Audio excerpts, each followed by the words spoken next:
who remembered Cow and Chicken. Cow I was and like, Chicken.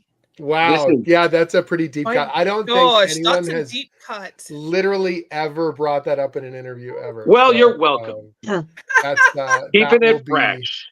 With all due respect, Conan, you haven't dealt with Starbucks. That's true. That's so good. amazing. It's you guys are not ready. I'm just going to tell you that. Oh, we're live. Oh Shit. oh God, we're live. Here we oh, go. we're Oh, live. thanks, Leo. For the God damn it, warning. Leo. I'm smoking. Behind the scenes, everything's coming out now. Oh my God. You're on, Jim. All right. You're on. All right. Stop. Hey, I'm Jim Zub, the writer of Samurai Jack, Dungeons and Dragons, Conan the Barbarian, and a little struggling title called The Avengers. And you are watching or listening to Splash Pages.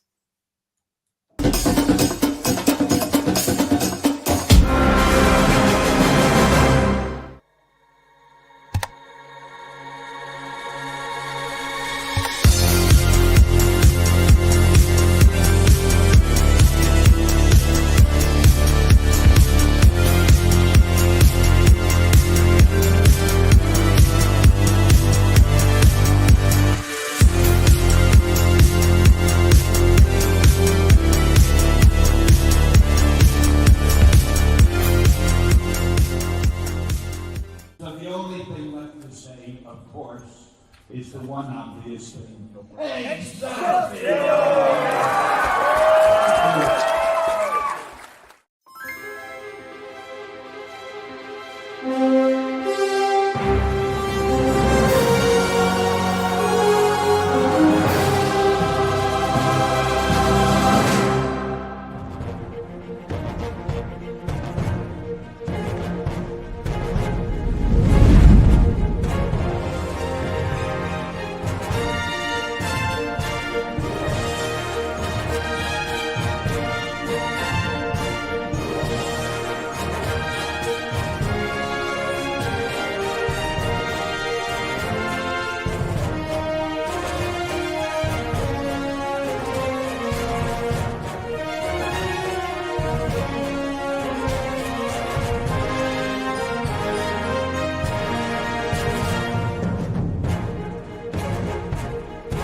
Everyone thinks because you're a zombie, you don't know good coffee. Well, they're wrong. There's only one brew that gets my seal of approval. Deadly Grounds coffee is my guilty pleasure. The aroma is so intoxicating. It brings all of my neighbors out of the woodwork. Deadly Grounds coffee. Coffee to die for and zombie approved. It's good to get a little deadly. Use the front door! Oh, they're so disgusting. Hey, happy Tuesday, everybody. You are watching Splash Pages. My name is Leo. I'm the monkey behind the keyboard here. We have an incredible show for you scheduled as always. And with us, we'll pop it on over to Carrie. How's it going? It's going great. We've got some Maker's Mark. We've got a wonderful guest on tonight, and we're going to have some talk about D&D because we just found out that he is an avid player as well. And so Mahana and I are just like, yee! Speaking of which, my girl's on the show tonight. We get to hang out with her again. The cheeriest goth. Let's go check on her. Hi guys, good to be back. Yes, I am the cheeriest of the goths, build of the cosplayer. And honestly, just really, really pleased to be back. Woohoo. Mr. Drew. Leo, you are the worst stage manager I have ever worked with. Okay? You don't even tell us we're on. We're talking, and then suddenly, oh shit, we're on. You are the worst. Seriously, not recommending you for that, buddy. Hi, everybody. It's Tuesday, and you're back again, so thank you. And if you have mistakenly found us, please stay. We could really use the company. I don't know. So we have a fantastic guest.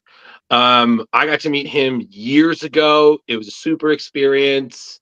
Really glad he's here because we're going to talk about a ton of stuff. He already mentioned Samurai Jack. We're going to talk about all his work on Conan, D&D, the Avengers. There's a bunch of other things as well. We're going to mine a couple of gems, have a lot of laughs. Everybody, the one, the only, the all-powerful and totally following all of Arnold's Conan rules, Jim Zub. Hey, my gosh, that's quite the lead in. I don't know if I can live up to that, but I will attempt to. Thank You you do your for best, man. having me. It's Oh, no, appreciated. absolutely. Oh, very nice. Yeah. Sweet. Yeah, thank you Like for the- joining. And my apologies, pushing us live a couple minutes early. God I damn know, it, man. I know Drew can really get, on a rampage, so it's tough to break in at times. So I figured, just push us live. We'll get some magic. Slide on in there, real subtle. Oh, No worries. Wait. I like how this is somehow my fault. You are deflecting hard, and I don't like it. So you're embarrassing me in front of our guest, who we were able to get back on the show after last time. Don't do this to me, man. This is not fun. Just think it's a small payback for Mark Wade. Just a small one. You embarrassed yourself for Mark Wade. That had nothing to do with me. I have said this before. If you want to live better, you need to do better. This has nothing to do with Jim. Do not punish him for those sins. True. Stop it. Focusing on Jim. Thank you for coming on. That was We really always that is embarrass him for the guests. It's These guys never come back as like, yeah, they're a little intense. But I guess I'll just start. Jim, I have to say this. I've never read anything of Conan up until having you on the show. Oh, cool. I have one thing I have to ask, and I was talking to MJ about this. Why Sure. is it that all of you guys, when you have scenes of underground tribulations and stuff, why is there always a giant spider? Why? I mean, Always. Why does that Always. happen? Just because We I'm did. seeing it and I'm like, this is again another reason I will never go 20,000 leagues under anywhere, because there's always a Right. giant spider and I'm terrified. I mean, the key here is that in the Hyborian age, every critter is going to be gigantic. Everything's going to be crawly and nasty, and True. it's not That's just true. a lizard; it's a giant lizard. It's not just a scorpion; it's a giant scorpion. Like it's Mhm. just the way it has to be. So I Giant get it. scorpion Get with used to it. somehow swords. Yeah. Yeah. yeah, Yeah. it's genre appropriate. That's Oh right. no, it was, but I'm just 100% like, is. again, never read any Conan, loving it. The Crucible was fantastic. Thank you. Yeah, absolutely, it was great. And then the Bloodstone also great. And we wanted to read your Conan at different points and just kind of like, Thanks. Yeah. this is this Conan. I mean, it's this is that amazing Conan. to me that I have Conan at different points. That's one of the things that's kind of mind bending to me. Like I grew up on obviously Marvel superheroes, Conan the Barbarian, and Dungeons and Dragons, and other role playing games. So getting to contribute to all these things, getting to be a part of them, is honestly a dream come true. It's been really, really phenomenal experience. The first chance I actually had to write Conan was thanks to my friend Gail Simone. She did there was a crossover with Red Sonja and Conan that they did when the character was still licensed at Dark Horse. So that's like 2016, and that was a really amazing experience. And I thought that would be my only chance ever to be a bard for the Barbarian. And lo and behold, here we are years later, and now I've got my hand on the steering wheel of the franchise, and I could not be happier. So it is a real, real pleasure to be able to put this stuff together. The pages you're currently seeing, that was from my Marvel. So that was 2020 into 2021. I got to write the monthly book after Jason Aaron on the character to Marvel, which was a real blast. And obviously with lockdowns and everything else, it was one of the weirdest times of all of our lives. And I thought, again, that would be it. That would be my only shot to write the big guy. And lo and behold, after things wrapped up at Marvel, there was another, the rights holders of Conan, they're at a company now called Heroic Signatures. And they really liked what I had done. They thought I had a really good voice for the character and had some cool ideas. So they asked me if I would be interested in pitching. It's something called a bake-off, where you have multiple writers pitching to, on their concepts on a project. So I pitched for this new initiative that we're doing at Titan, and was able to. I felt like I was the dark horse there because I had just done it at Marvel, but kind of came out swinging and was able to keep that diamond. And I've been writing Conan ever since that relaunch in 2023. Nice. Yeah. No, absolutely. But is there like, well, first thing was I'm just imagining like this like Conan Bake Off and some Gordon Ramsay-ish editor just judging the script. It's just like the British, Grand Bake Off. It's the exact same thing. We're all in one room and there's a clock and there's a stove running. It's a really weird experience. You're trying to put all the barbarian stuff in the pan and just get it in the oven before it's right. No, it's cool. As long as I know ahead of time that that's the situation. The only thing that sucks in an industry, and this was not the case here with Conan, but is if you think you're the only person pitching on a project, then you find out later you're like, oh, it was in competition. Oh, okay, crazy. So in this case, it was like pretty clear up front that they were casting a wide net, to see different concepts and see what was possible out there. So I definitely went in with my eyes open and doing everything I could to bust it out. Regarding writing Conan, is there anything like, what do you feel is like quintessential for anybody who wants to approach writing Conan, being that he's kind of, kind of an enigma in modern comics? I mean, you have this character that I always feel like is like the birth child of like Frank Frazetta, this barbarian. I mean, the reality modern comics is still the thing. Yeah, here's the thing, though. The character is, I think, older and more influential than a lot of people realize. So Conan as a character is older than Superman by 6 years. He established the sword and sorcery genre. Well, the creator, Robert E. Howard, in the pulps in Weird Tales magazine, established the sword and sorcery genre. It wasn't even called that at the time because it didn't exist. And Conan became sort of the bedrock of that genre of writing in the pulps. And it went through a surge of popularity up until his death. And then it sort of, there were reprints and things through the 30s and into the 40s, but it sort of lost quite a bit of steam. And then the Frank Frazetta stuff that you're bringing up was in the 60s. So what happened was there were two different companies, depending on what region of the world you're in, either Lancer or Ace. They had the paperbacks and they got new covers, those Frank Frazetta covers, which created a brand new vision of the character and really kind of created the icon visually that people think of to this day as being Conan. Two different authors, L. Sprague de Camp and another author named Lynn Carter, they came in and they did a reworking of a bunch of the original texts. And those paperbacks sold literally millions of copies and kind of put the character back on the map.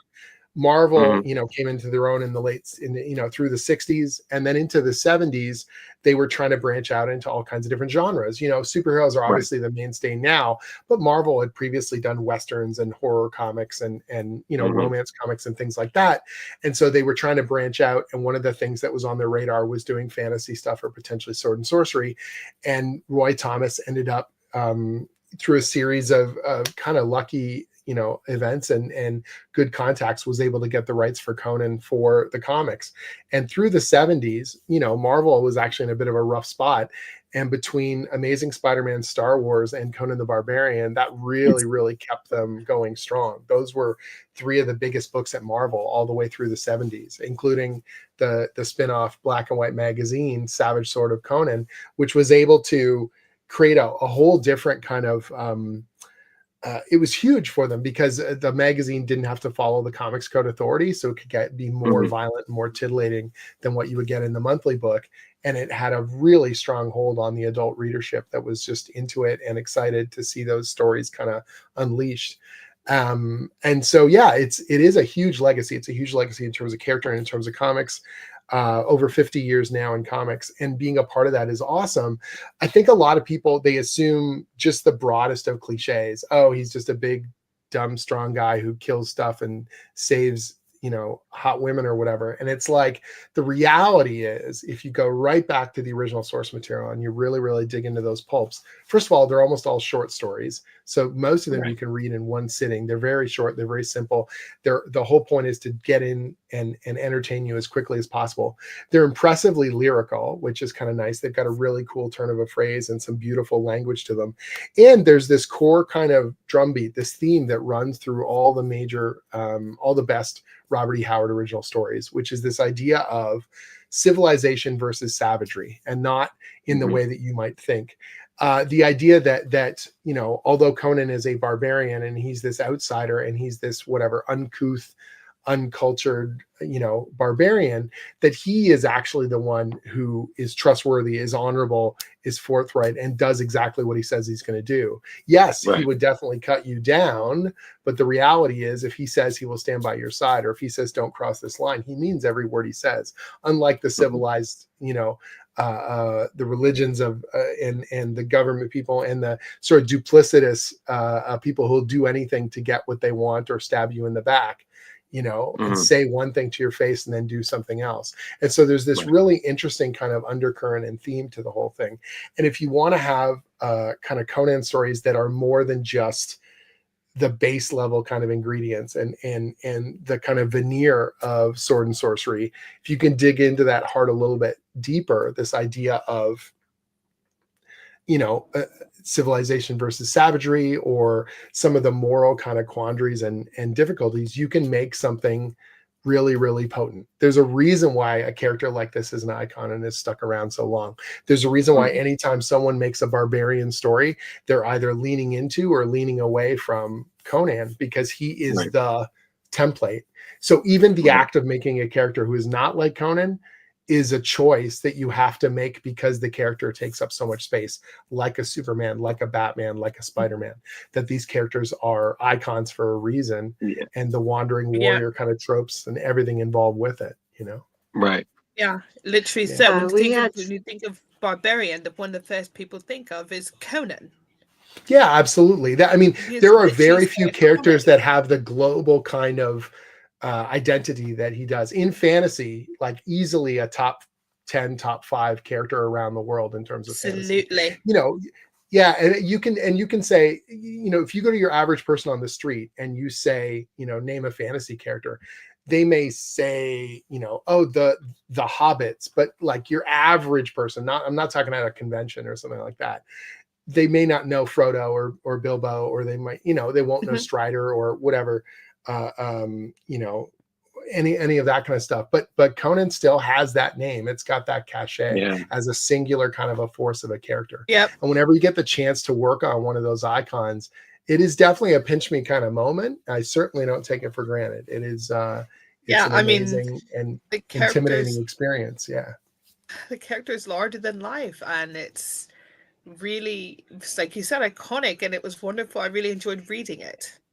Oh, thanks. Yeah. And it's fascinating to me because obviously, like, working on the character when it came back to Marvel, that was a weird experience because of the nature of the lockdowns and everything else. And then when it wrapped up there, it's, you know, what was fascinating is doing the new relaunch at Titan and being able to bring a whole new kind of take on it and really start from this ground kind of floor in 2023, relaunch the book and bring in a whole new host of new readers. I'm not sure if you're just going to be flipping through the Marvel stuff. I hope you get around to showing the Titan stuff as well. Has been really potent for me, because I think a lot of people that overlooked the stuff I was doing at Marvel are now able to kind of see, get to come on board in a really strong way. And in some ways it's kind of benefited my earlier stuff, where people have gone back that haven't had a chance to read it and went, oh, actually you can see kind of me gaining more confidence and me understanding more about the character and getting a stronger handle on the Hyborian age and the kind of voice and the kind of lyricism that I think makes the character more than the sum of his parts. You know what I mean? So absolutely. I'm gonna hit the comments here real quick. Sure. We have Salty Traveling Sea says Howard was one of the most important American proto-fantasy writers, not just Conan, but Solomon Kane and his boxing stories. I think he picked up where Jack London left off. Absolutely. He wrote horror stories. He wrote, oh, sorry. Go ahead. That's right. Howard's criticism of civilization manifests continually through Conan, and also just received by Jim signed FCBD from Third Eye. Excellent. Oh, awesome. So, Yeah, hop yeah. into- Howard wrote all kinds of different genre stuff. He wrote noir, he wrote horror, he wrote detective stories, he wrote boxing stories and westerns. If he would have lived longer, I have no doubt that he would have, like, he still created a phenomenal amount of material and characters, like, Kull the Conqueror and Solomon Kane and Kieran and Conrad and just on and on and on in terms of what he was able to produce in a very short span of time. And if he had lived longer, I have no doubt that more and more of the characters that he would have made in terms of whatever cowboys and survivors and conquistadors and all sorts of pirates and things that he was touching upon or just starting to get his footing with would have been that much stronger. And it's fascinating because there are, depending on how you want to measure it, 21 22 Conan stories that were published written by Howard, but there's also a host of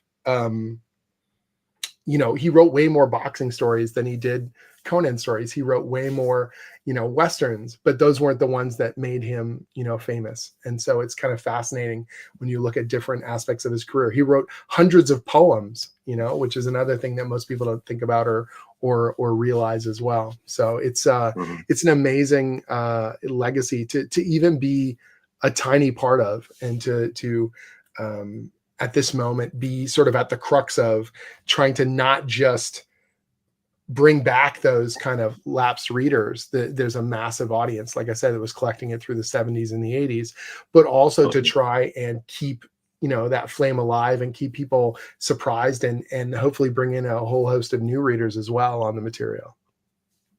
Well, and you brought up something that today I learned. Lynn Carter, I always just associate him with Lovecraft because I'm a big Lovecraftian mythos fan, and everything I've read of his has been Lovecraft. So now I found out, oh wow, he wrote Conan. So I'm gonna have to go and check out some of that because he had some great writing. Well, what's fascinating is that because Sprague de Camp, he was one of the people who was sort of overseeing the estate of Robert E. Howard and all the works. And once the stuff started to get popular again, he was sort of going in and editing or adjusting the material to try and make a tighter timeline for it. And the fandom kind of has gone through love and hate, relationships with that material. It popularized it, like with the Frazetta covers and everything else, but it is pretty heavily edited and adjusted from the original text that Howard wrote. And it wasn't until, I know it sounds crazy, 1999 that a lot of the original Howard stories, the same ones that you would have read in Weird Tales, were available in like actual published books, unadjusted, unedited. So for years and years and years, this stuff was tied up in all sorts of weird legal rights and trouble. The rights for multiple characters were diffused across multiple rights holders, and now they've all kind of been back together under one roof, which gives us a lot more flexibility and a lot more power to be able to use them. And hopefully, like the rising tide raising all ships, that Conan is that flagship character everyone knows. But if I do a good job and we can build out this line, other characters like Solomon Kane and Kull and so many others are going to benefit from it as well. Well, and the thing that's really interesting with Conan is that he's a character that's interesting enough, very easy to cross over with other characters. Like Red Sonja makes, like in my head, makes a lot of sense. But I feel like he could work with other characters. I mean, hell, even Marvel, we saw him pairing up with like the Punisher and Deadpool. Yeah. So one of the things that Marvel decided when they brought him back in is they wanted to, put the character on the biggest kind of platform possible. So bringing him forward to the modern age and having him run around as part of a book called Savage Avengers, written by Jerry Duggan, was an idea that was like, look, Conan's now back in the Marvel universe. And if you've never read him before, now he's teaming up with Wolverine or Venom or Punisher. See, this character can stand shoulder to shoulder and toe to toe with any of these characters, and hopefully bring in, some new readers that way. And again, you've got the hardcore fan base, I think, turned up their nose at a lot of it. and the way I always felt was, as long as you've got the regular monthly title, and that's in what we call the Hyborian Age, the kind of barbaric era of Conan, and he's running around doing pure sword and sorcery, then everything else is icing on the cake. Then you can do other stuff with the character, and you can push and pull, try different styles, try different, art, try different approaches, as long as, you're doing it with an eye for entertainment and engagement, and trying to be, like any of these characters. I think any icon, whether that's Superman or Batman or Wonder Woman, they're bigger than us. You can crush them and rebuild them and do all sorts of amazing things, and they will bounce back because of that. Well, the power that's inherent in what they are. Yeah. Well, the reason I ask is because I feel like we've seen a rise in, the multiverse and, characters crawling in and whatnot. And I know it's something that we've seen, funny enough, I feel like I saw it a lot in Fantastic Four, Flash, and we've seen it. Is there ever a chance Conan is going to meet some of the multi-dimensional Conans, like a council of barbarians? I don't know about that. I don't want to do quite Crisis on Infinite Conans or something like that. But what I think is possible, and what we've kind of been doing we did a miniseries last year called Battle of the Blackstone, and the concept behind it was essentially Howard, whether he did it with the grand plan in mind or he was just being expedient in terms of coming up with names and concepts, he would reuse little bits and pieces. He would reuse symbols. He would reuse the names of occult things. He was a pen pal of H.P. Lovecraft, and they would actually use concepts from each other's stories and names and occult things in their stories as a bit of a shared world. And so my idea was, okay, we're going to take some of those things, a character like Kieran and Conrad, who are these two kind of eldritch investigators in the 1920s and 1930s running around. It's like X-Files from the 1920s, and they're investigating the occult, and they're getting themselves in trouble. There is a Robert E. Howard written story called The Haunter of the Ring, and they end up investigating this mystery. And at the heart of that mystery is literally the serpent ring. And it says it's Thothamon's serpent ring, which is the villain from the Conan stories. So Howard was already creating crossovers between his own pulp stories. Whether or not you even picked up on that as a reader, he was pollinating across multiple times. He would use so Kull the Conqueror is from an earlier era than Conan. So Kull's era is this sort of grand fantasy with massive, beautiful, kind of glass and golden structures. And then it all crumbles in like an apocalypse. And those are the ruins that Conan is adventuring through. Those are the places, the kind of old relics that he's discovering in what we call the Hyborian Age. So again, Howard's original stories have got that kind of sense of time and place and crossover built into them. And there are like a dozen examples that I can use from different stories in Howard's own work. And that's, canon, that's the original stuff, unedited, unchanged. And so in many ways, he was very forward thinking. He was already thinking, I wouldn't say multiversal, but he was definitely thinking cross time. And he was thinking about kind of this mythic structure that he was putting into place. One of the most interesting characters is a super obscure one named James Allison that I've used a couple times. And James Allison, I wanted to ask about him. Yeah, he's a stand-in essentially for Robert E. Howard himself. The character is an author living in rural Texas, just like Howard was. The difference is that James Allison is injured in like a horse riding accident.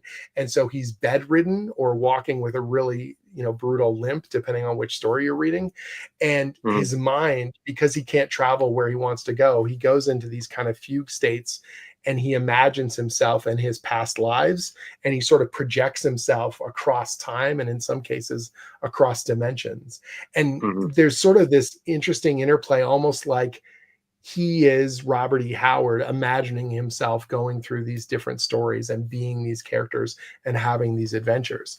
And so we took sort of the symbolism of that, and we've made it a more literal kind of part, that James Allison is sort of this connective tissue in a bunch of the big mythic stories that we're trying to tell, using as many of the Howard characters as possible, playing in as many kind of pulp milieus as we can to kind of surprise and hopefully, bring old readers in and excite them with the possibilities, and bring new readers in and show them that this pulp stuff is as cool and as vibrant as anything else on the stands. Now, did you happen to base him, otherwise it's ridiculously coincidental, off of the author James Allison who wrote the Blackstone novels? Oh, well, not off of, I mean, there's a wink and a nod kind of there as well. But James Allison is the name of the character. That's Robert E. Howard's name for the character. I'm not making that character up. He is in 3 different stories that Howard wrote, in the 20s and 30s. Okay.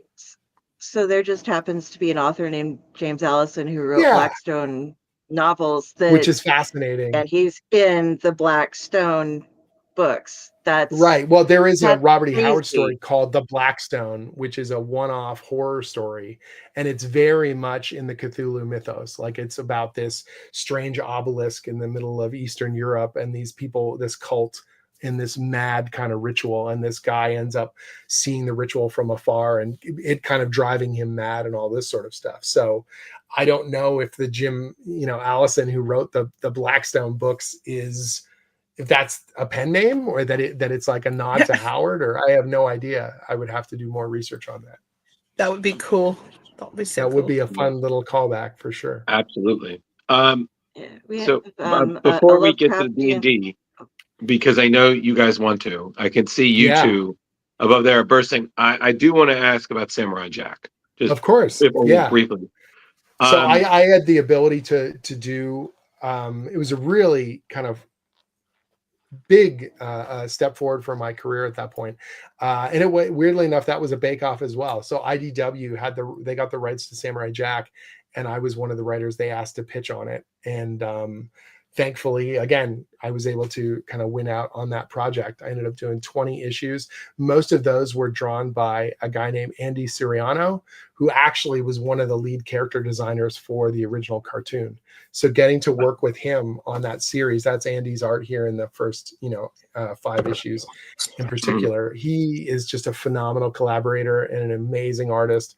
And we got to make this epic run, sort of continuing the series. This was before they did the 5th season of the show, and we did not know if that was ever going to happen. So we got to sort of posit this kind of season 4.5, where we were able to keep the momentum going and try and keep the spirit of the show alive as much as we could. And the fans really came out in force. It was originally just supposed to be a miniseries, and by the time we got to issue 3, they asked us to make it an ongoing, and we did 20 issues. And had an absolute blast. It was just like such a vibrant and creative part of my career. Andy and the other artists I got to work with were an absolute delight. I got to really kind of get the trust of Cartoon Network. And at first, I think they were really worried about, making sure that this thing felt as legit as possible. And by the time we got that first storyline done, they were much more open to some of our wildest and weirdest ideas. And I think that made the comic feel like the show, and it made it feel like the kind of creative space that we were going to get to kind of go wild in, because it was such an amazing and creative cartoon. And we wanted to honor that by being just as kind of out there as the original cartoon was. Absolutely. No, just reading it, like even just reading the comic, I had like the theme song going off in my head. Yeah. So every once in a while I was just like, watcha. Oh, totally. Yeah. That's the thing is, and the look is so critical to that. If you don't have that art style, I don't think it would have been as potent. I don't think it would have been as vibrant. One of the things that was really heartwarming was Phil Lamar, who's the voice of Jack. He was a really early supporter of the comic. Like, oh my God, he was tweeting about it. He came over to my table multiple times at conventions. We ended up doing, he's phenomenal. And he's a huge comic book fan. And he was just so, he was always, people would bring some of the issues up for him to sign, and he always would. If we were both at a convention, he would usually drop by or drop me a line, or I would come and, bug him at his signing table. The ultimate version of that was when issue 20 came out, our final issue. And again, we didn't know there was going to be a season 5. So issue 20 is this now kind of alternate take on what if the show wraps up. We didn't know what the situation would be. So I kind of posited, here's how you could kind of end it. And he enjoyed it so much, and Andy was so happy with it that Phil reached out to me directly, and we ended up doing a panel at Awesome Con in Washington, D.C., What? where we had the comic up on the screen, and then he read it in the voice of Jack, and he did all the narration. That's And crazy. we had a packed panel. It was absolutely bonkers. And this crowd watching us literally read a comic book to a crowd, and the crowd is like screaming and yelling and cheering and clapping. And I'm getting goosebumps the whole time. It was one of the most enjoyable convention experiences of my life. Absolutely. And That- like I remember when I was like, I think I was in high school, and Mhm, Samurai same. Jack dropped, and it just Yep. blew my mind. And I just remember I was like, oh my God, this is like the coolest fucking thing in the world. Yes. And But this is know. is what's so, I feel so fortunate, right? I had a really strong I was in, so like 3 weeks ago, I was in India. I went to Mumbai Comic-Con, and it was crazy. It was an adventure. I got to go to a country I've never been to before. Went to this wild convention. It was an amazing experience. And the depth Right. and breadth of the fandom there, they don't get a lot of guests. And so the people who were showing this outpouring for my work, but also the broader, just the things that they love, right? So whether that's Marvel Right. superhero stuff, or Conan the Barbarian, or Dungeons and Dragons, or Samurai Jack, or Rick and Morty, like they were out in force, and they were just so excited to meet anyone even tangentially associated with these properties. Right. And you felt this just euphoric excitement around this stuff. And it was such a cool experience. And the number of Jack fans really took me aback, because it's been quite a few years since the series wrapped up, the comic. Right. And, you know, the show's been wrapped up for a long time now, but it, like yourself, I think it really struck a chord with people. And that feeling that we wanted to try and evoke, you know, in the comics, that every issue was going to give you that feeling of momentum and the artistry and the intensity, that the stories had to have that kind of snappy action. One of the things it taught me also was to cut back on the amount of dialogue I was doing, because the show is so visual and so Right. vibrant, and you're working with a phenomenal artist like Andy, who can do it all on the page, that my ability to describe an action scene or just leave it to him to Absolutely. play that out. You know, I look at those covers and those pages, like it's just Gorgeous. such a rush to be able And- to every month they would and- come in and I couldn't believe my name was on it, you know. Right. And I just need to say this, because as a fan, the whole thing is phenomenal. I mean, like I said, Thank I you. own the whole thing, and you were gracious enough a long time ago, you know, as Mako would say, long ago. Oh, You know, oh yeah. you know, oh no. The thing is, I as a kid, I watched so many cartoons. I started to be able to do voices, and I remember I did Samurai Jack, I think, because I met Phil at least twice. Yeah. And I told him one of my favorite moments in the show. I mean, the whole thing is phenomenal. One of my favorites was when Jack learns how to jump higher. Yep. And Jump high. he had Yeah. that with Aku at the end, and it's just like, you can fly. It's like, no, jump good. Yep. And just Jump good. whoosh, Yep. I'm like, done. So good. Yeah. No, but I need to say this.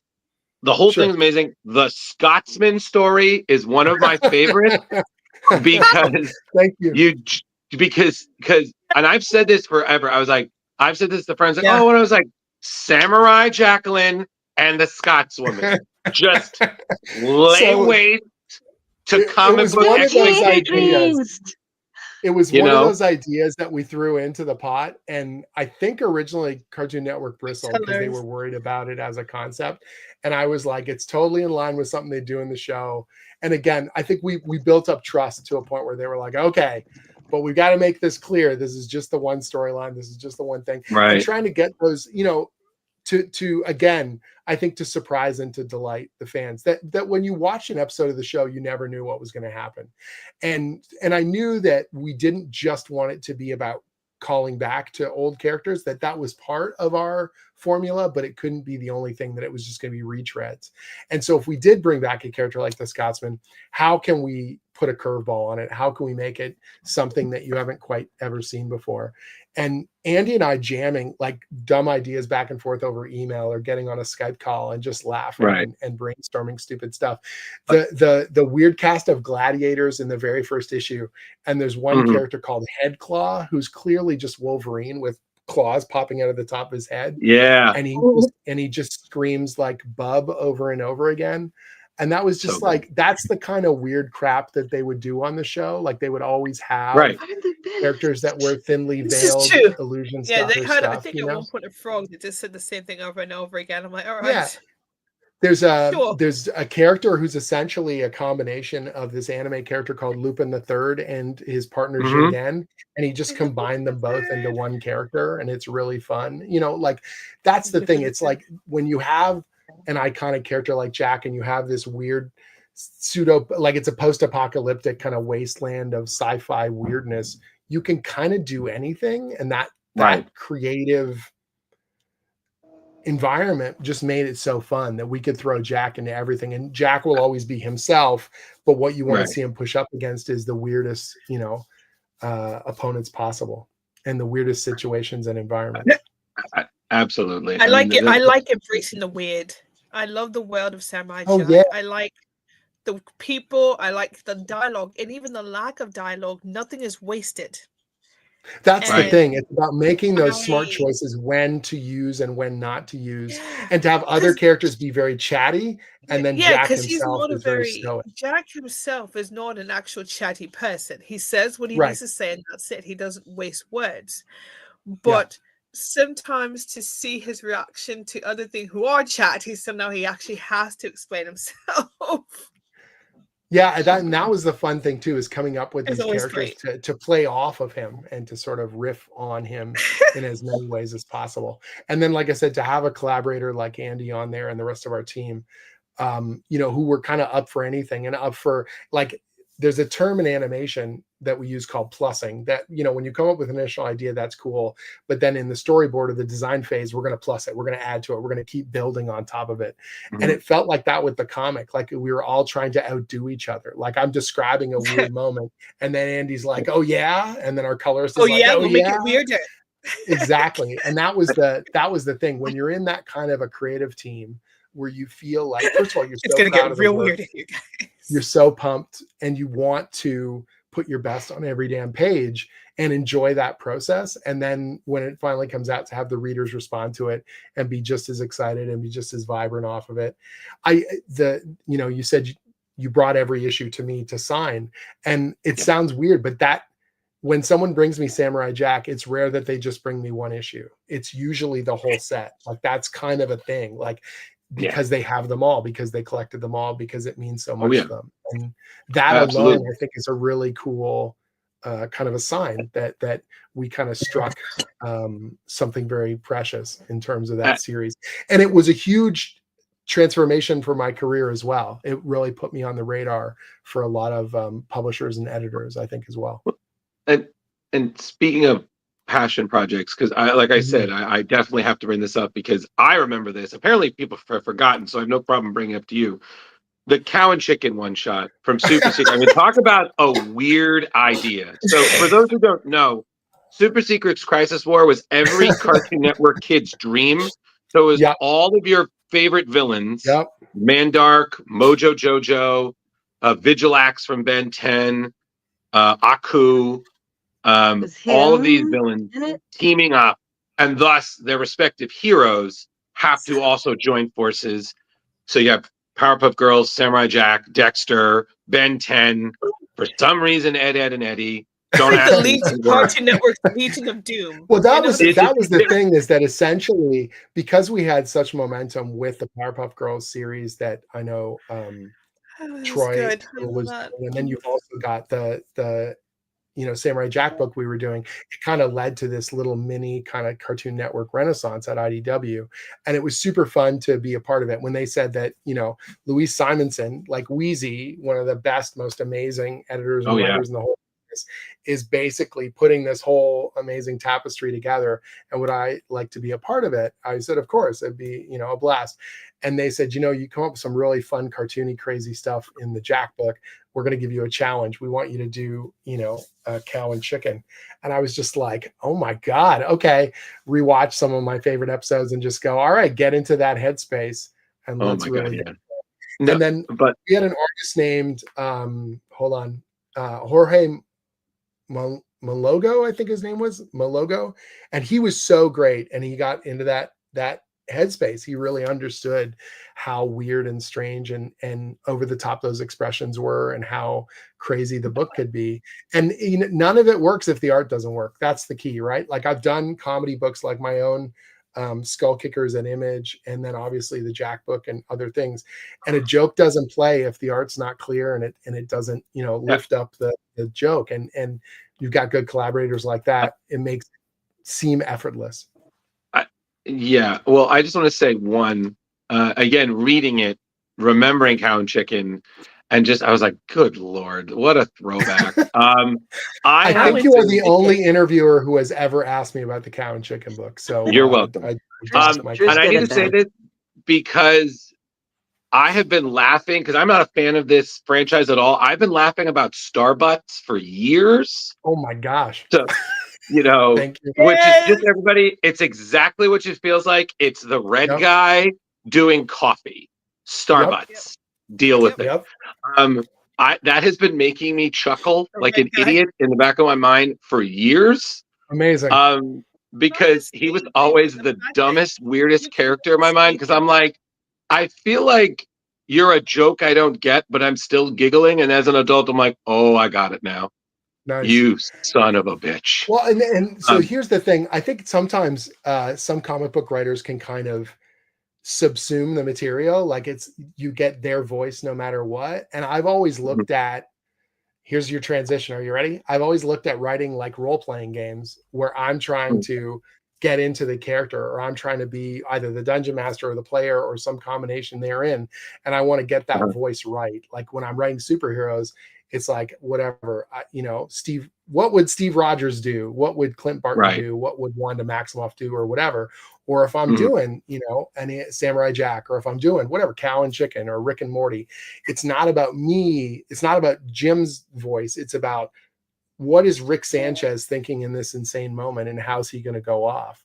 And so whenever I write a script with an established character, particularly, like the animated stuff, I will literally go back and I read all the dialogue out loud. I'm like here in my office by myself, saying it out loud, because you want to have the cadence. You want it to feel like what it should sound like, that a coup sounds like a coup and Jack sounds like Jack, and Rick and Morty and all those characters sound the way that you would want them to sound.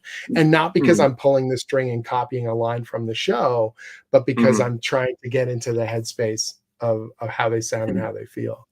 Does this mean you're a really great impressionist? Because as you're saying this, I'm just imagining like you're just doing a Rick voice, like, just all right, Morty, we're gonna do the thing. Oh geez, Rick. Oh no. Oh geez. Yeah, you're doing the Morty. Yeah, you're doing it. Like I mean, I don't think that I'm like a phenomenal, like I would never be able to do my gosh, a good impression, but you're still doing it in that broader sense. Like if I'm writing Harley Quinn, I'm still doing the Mr. J's and all those kinds of things. Oh boy. Because you got to think about that kind of voice, and same thing with whatever, Batman or anyone else. And so it's a tonal quality, but it's also a cadence kind of a thing where it's like you would never go, oh, Jim is a chameleon, he can do any voice.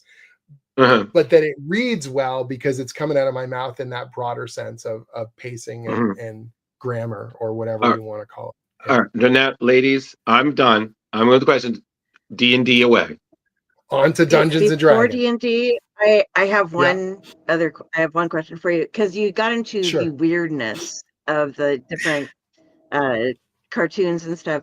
Okay, so I have an Adult Swim and a manga. These are my weirdness niches of just like nobody has ever watched these besides me. 12-Ounce Mouse.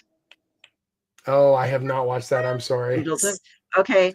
And Cromartie High from manga. Cromartie High. Not manga, I don't know that one anime. either. Okay. Okay. All right. I will. I will These are check definitely. I will send you a link because Sure. to both of them, they're amazing. So, but anyway, Awesome. on to D&D because we're like, Go. yeah. So as you say, you're the bard for I the was barbarian. going to Do you play say a bard? that. Oh, before, sorry. Oh, you're asking if I play a bard? I generally don't. My favorite character class is probably rogues. Yeah. I do love the sneaky. I do love the fast talkers, the troublemakers, characters in way, way over their heads. I love that kind of stuff. I have played bards. I played a little bit of everything. I'm usually the dungeon master with my crew or with my friends, to the point where I actually, although I've done streaming games and charity games for official D&D, I also had the chance last year to do, there's this cool company and program they do called D&D in a Castle. And so I literally was up in Newcastle running a game for 6 players, a campaign over 3 days. We played 24 hours worth of game in 3 days, 8 hours a day in this castle. And just the kind of escapist gaming that I haven't had probably since college, and getting paid for it and getting to travel to the other side of the world to play D&D. It was just absolutely mind-bending and amazing. And I'm going back this November, and there are still some seats available, unbelievably. So Very nice. yeah, I'm doing 2 groups this time. So I'm going to be running it in mid to late November. And then I'll be hopping over to Thought Bubble, the big the comic festival there. So it's going to be a lot of fun. I cut MJ off before I let into things. What were you going to say, hun? Oh no, he was talking about voices and how the characters would be, and I feel like that's more difficult with a character that's so established and so iconic. For sure, because it's like, here's this very well established character, fandom of so many. Don't fuck it up. You know what I mean? Like, totally. That's like, yeah, there's a weird feeling and a good feeling. Like when your goal has got to be to sort of find that voice as true as you can, and no one's ever going to do it perfect, and the fandoms can be really intense, but the way I always look at it is I would rather they're reading and paying attention, even if they're occasionally criticizing, than not caring at all. And so for the most part, I've had a pretty good relationship with most of the fandom. Like, very cool. Everything I love that. I've done, like Wolverine stories or I did Iron Man for a little while, or, obviously multiple things with the Avengers and the Champions. And it's like, I'm trying to meet the fans sort of where they are and let them know that, I can never claim that I'll be perfect at it, but that there is, heart and thought and care and research being put into it to the best of my ability. And so if you come to it honestly and you try and be as open and honest about it, most of the time, the fandom's going to meet you there and be pretty darn cool about it. And the nice thing is when you do it well, they'll also champion that stuff forward. And I'm definitely seeing that in the case of things like Samurai Jack or Conan, where the old school fans, they were pretty bitter and they were pretty, ready to kind of hate anything new. And absolutely. We've been able to kind of bring them back around in a way that hopefully, we will sustain as we go forward. And that was really cool to see, like, oh yeah, this is obviously not your OG person, but the spirit was there. You can still say, yeah, this was something Jack would do.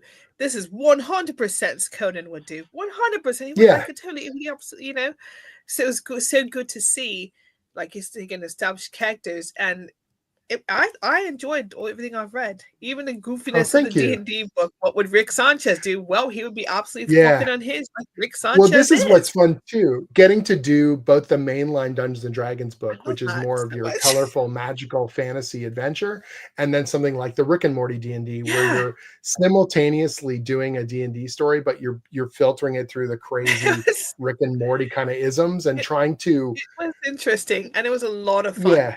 So Thank you. A huge part of that was, on the first miniseries, I got to collaborate with Pat Rothfuss, who's a very famous fantasy author, and we both came at it from a position of kind of love of D&D and a love of Rick and Morty, and how can we merge these things together in a way that felt. It sounds weird to say respectful, because the whole point of the property is to like blow things up and cause shit and make a mess, and so part of being respectful means kind of going wild with it. And there were some things in there where we're like, we have to poke terrible fun at D&D, and getting notes back from Wizards of the Coast, the guys who own Dungeons and Dragons, where they were loving the more cruel and the more nasty and the more sarcastic we were about their game. And I'm like, I'm getting paid to make fun of the thing from the people that are paying, make it. Like, it was mind bending, but fun. Because that shows to me like you've got the right people in charge if they're able to poke fun at themselves and not take it too seriously, and realize that the best thing we can do is drop a big elbow on it and make it as fun as possible. And that we can kind of, your best friends can hurt you the most. You know what I mean? They know where to poke you with the elbow really hard. And we love D&D, so we can just drive that elbow deep and really knock the wind out of you, because man, I've been playing for, 30, 40 years now. And so I've seen it all. I've done it all. And we've got 100 ridiculous cliches that we can kind of build on, and not just do like sort of on multiple levels. We can tell a story that works for just your average reader, but then if you know D&D and you know the lore and you know some of the iconic artwork, you see where we are doing deep homages or little kind of cuts that whenever a reader would come over and tell me that they caught something bizarre, that we threw in there some ridiculously obscure things, and when someone picks up on it, you're like, you're one of my people, one of us kind of stuff. That was the best feeling, for sure. Quick question for you. Sort of like mixing the two, Conan and D. So with reading it, the narration, the book overall is just amazing, but the narration. You talking about Conan? You're talking about specifically? Conan. Sure. So it reads, like a dungeon master would be telling it, the narration through it. Did you pull from any dungeon master skills from playing the games to I mean, absolutely. Whether it's the D&D book, they've all got different voices. Some people say to me, they go, particularly when I'm writing Dungeons and Dragons and Conan at the same time, and you're like, don't you get sick of sword and sorcery? And you're like, I don't know, do you get sick of superheroes? Do you get sick of any other genre? No, fuck no, I love this stuff. It's deep in my blood. Cut me, D20s come flying out. Like, this stuff is near and dear to my heart. But Conan although Conan influenced the design of D&D and kind of some of the aspects of it, it is its own kind of thing. It's a very particular slice of sword and sorcery and pulp. And the mainline kind of D&D comic is a much more magical and kind of adventurous, almost a caper that when I'm writing the D&D regular series that I was doing, multiple miniseries with the Baldur's Gate heroes, you have you're trying to get across the feeling of chaos that happens at the table, that anything can turn on a die roll, that a bad decision can suddenly swerve the entire narrative off in a crazy path. And then when we were doing the Rick and Morty stuff, it was even more kind of heightened ludicrousness, that you're able to sort of say, okay, not only are we trying to riff on D&D, but now it's Rick's assumptions about power gaming and being an asshole dungeon master, and Morty's naivety about, can he pick up chicks with this stuff, and where are we going, and how do we, so you're trying to use those character personalities and then framing it through D&D, and then doing fun reversals. Like, for example, taking a character like Jerry, who's normally incompetent in everything, and just flipping that switch and making him shockingly good at D&D, because he's so go along to get along that inadvertently he's a really good team player, and that he can actually step up and he knows the rules. And that's the kind of fun swerve that you would have in the cartoon, that they would suddenly take the character who sucks the most and give them the skill to pull something off. And Rick, who thinks he knows everything about everything, is actually terrible at the game because he's a power gamer and a selfish asshole. And that's not what good gaming is about.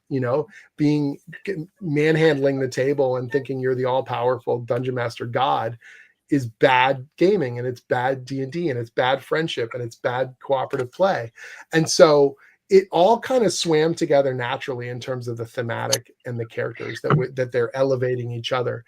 And I think some of the reviews I got that when we first announced the miniseries, a lot of people were like, oh, these crossovers, these cash grabs, these just, surface level crap, take two things and slap them together.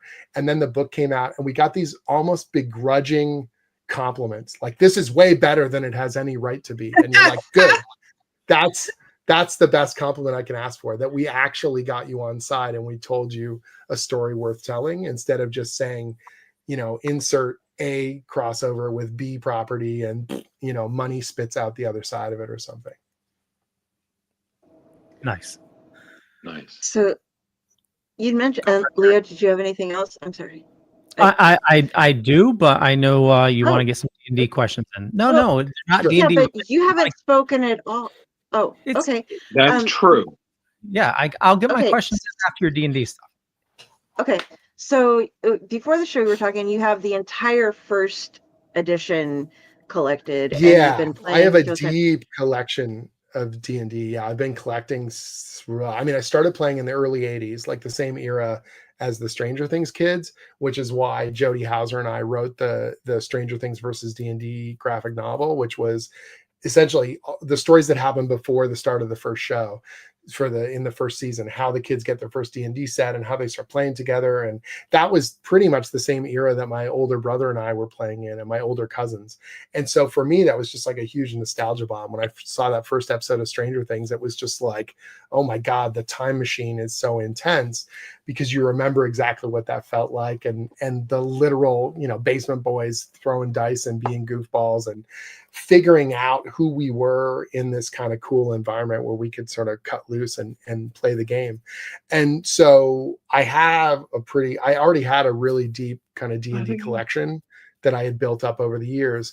And then during lockdown, I had a kind of I don't know, whichever you want to call it, retail therapy kind of blitz, where I bought a whole bunch of old stuff on eBay and just sat around kind of.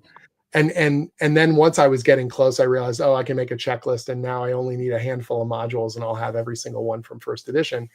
And lo and behold, there it was. The next thing I knew, we were giving a Tim Hortons card to my mailman because they were delivering so many packages to our place, and I finished my D&D set. So yeah, but I've got D&D books across all editions. So good. And then I've started working on D&D stuff officially in 2014 as 5th edition was coming out. And so I've been working on D&D stuff for just over 10 years now. The comic series, eventually the license manager at Wizards of the Coast, who was in charge of narrative, he was getting all my comic scripts to approve. And he called me up after the first few were handed in, and he's like, "Oh, you're one of us. Oh, you're like deep and love this stuff as much as we do. Yeah. Deep, you are into this stuff." And so I started doing consulting for Wizards of the Coast on a bunch of different things. One of the books called Baldur's Gate Descent into Avernus, which is one of the campaign books. I'm the kind of creative consultant. So I went into the office for a week and we brainstormed a bunch of insane material. And what was crazy was that was the exact same point in time that Larian signed the license to work on what would eventually be Baldur's Gate 3. And they basically said, "What is your latest stuff?" And so they sent them our brainstorming and all of our kind of design notes.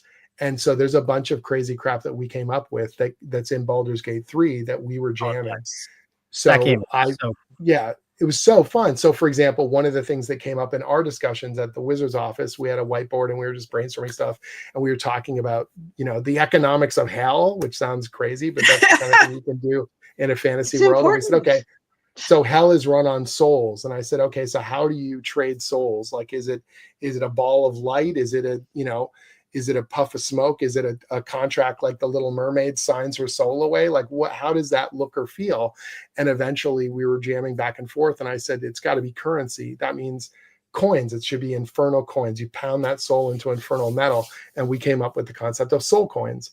And lo and behold, soul coins are like a major thing in Baldur's Gate. And that was something I came up with while we were just sitting around brainstorming around a table. So the first time I start playing that game and I wander into a room and I hear these weird whispering voices, and I was like, there is no way. And I go over to the table and there's a soul coin on the table, and I pick that thing up and I go, well, damn, that's a fun little nugget, that you're able to come up with something that, sticks around in the D&D canon.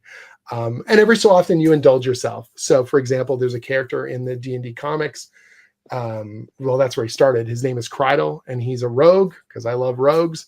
And he's my rogue from high school. And now he's a canon D&D character, and he's a magic card, and he's in multiple books. Really? And if you pick up the 5.5 player's handbook, he's one of the examples of a rogue in the rogue section of the player's handbook. So it doesn't get much better than that in terms of, you know, being able to make a tiny little a stamp on the D&D, you know, kind of multiverse. Do you have any really weird house rules that you've come up with for like specific things? I'm going to throw out an example because Sure. So you know how in depth I'm talking about. This was something I had an ongoing game for like 3 years with the people that I lived with. So we played like every night almost. Yeah. And that's like residence. That's like when I was in college. Yeah. Sorry, yeah, after a number of incidents with some of my characters and gnomes, it was totally not my fault at all. This is all on the GM. Yeah, well, we rotated that, but it was when he was doing it. For some reason, whenever he was running things and any of my characters interacted with gnomes, like within about 5 minutes of the interaction, they would blow up everything within like a 50-foot radius of them. And if that was like their shop and they had scrolls and things, it would get wet. It did help once when there was like he made it a house rule then that whenever I came within like a certain distance of gnomes, like they would blow up everything around them. And so it was just very strange. So did you ever do anything really weird like that? Like, yeah, we had a bunch of, you know, you always have in jokes that kind of crop up, and then they sort of exactly the kind of thing you're describing there, where they feed into a fun little thing. And some of that stuff only makes sense to those players in that moment. And so it's hard to explain to other people, but there's other stuff that's sort of propagated forward. So for example, I got sick of naming taverns. You go into a new town and then you're like, oh, we're going to go to the inn. We're going to go to the tavern. What's it called? And you're like, it's the, I don't know, the goat and the granny, or it's the this, or it's that, or it's, and you're trying to come up with 100 different names for stupid. And so eventually I would just say it's the gizzard, because that was what we would always, and then so it became almost like the McDonald's of fantasy taverns, where they would walk into a town and they would go, all right, so we're going to head over to the gizzard. And I said, great. So this gizzard is a particularly large one, and it's got this kind of, you know, whatever, and they have this on the menu. And so we could just skip me trying to brainstorm some name of something. Good. I love that. It became a plot point in a comic that I did. So Skullkickers was my first kind of, wasn't my first series, but it was my breakout kind of creator-owned series. And spoilers for like a 10-year-old, 12-year-old, 15-year-old comic, they end up going to a tavern called the Gizzard. And when they go to another city, there's a tavern called the Gizzard, and they go to another city and there's a tavern called the Gizzard. And what you find out late in the story is that all the gizzards are connected together. They're actually just one-dimensional portal, and you're walking into the exact same tavern every time with the exact same people. And it's a huge plot point that becomes part of the sort of ludicrous climax that we build to eventually in the book. Crap. And so this fun little in-joke that was just like, Jim doesn't know how to come up with the name of a tavern, becomes the creative fuel for something that worked its way into my comics, to the point now where other dungeon masters have told me that when they have their, you know, party go into a town, they just tell them they go to the Gizzard. And you're sort of like, well, may the legacy live ever onward, you know? We didn't have the Gizzard, but every bartender was Sam and every barmaid was Lisa, no matter how many of them there were working at the same time. And so you'd walk, be like, hey, Lisa, I didn't introduce myself. Lisa, get me a beer.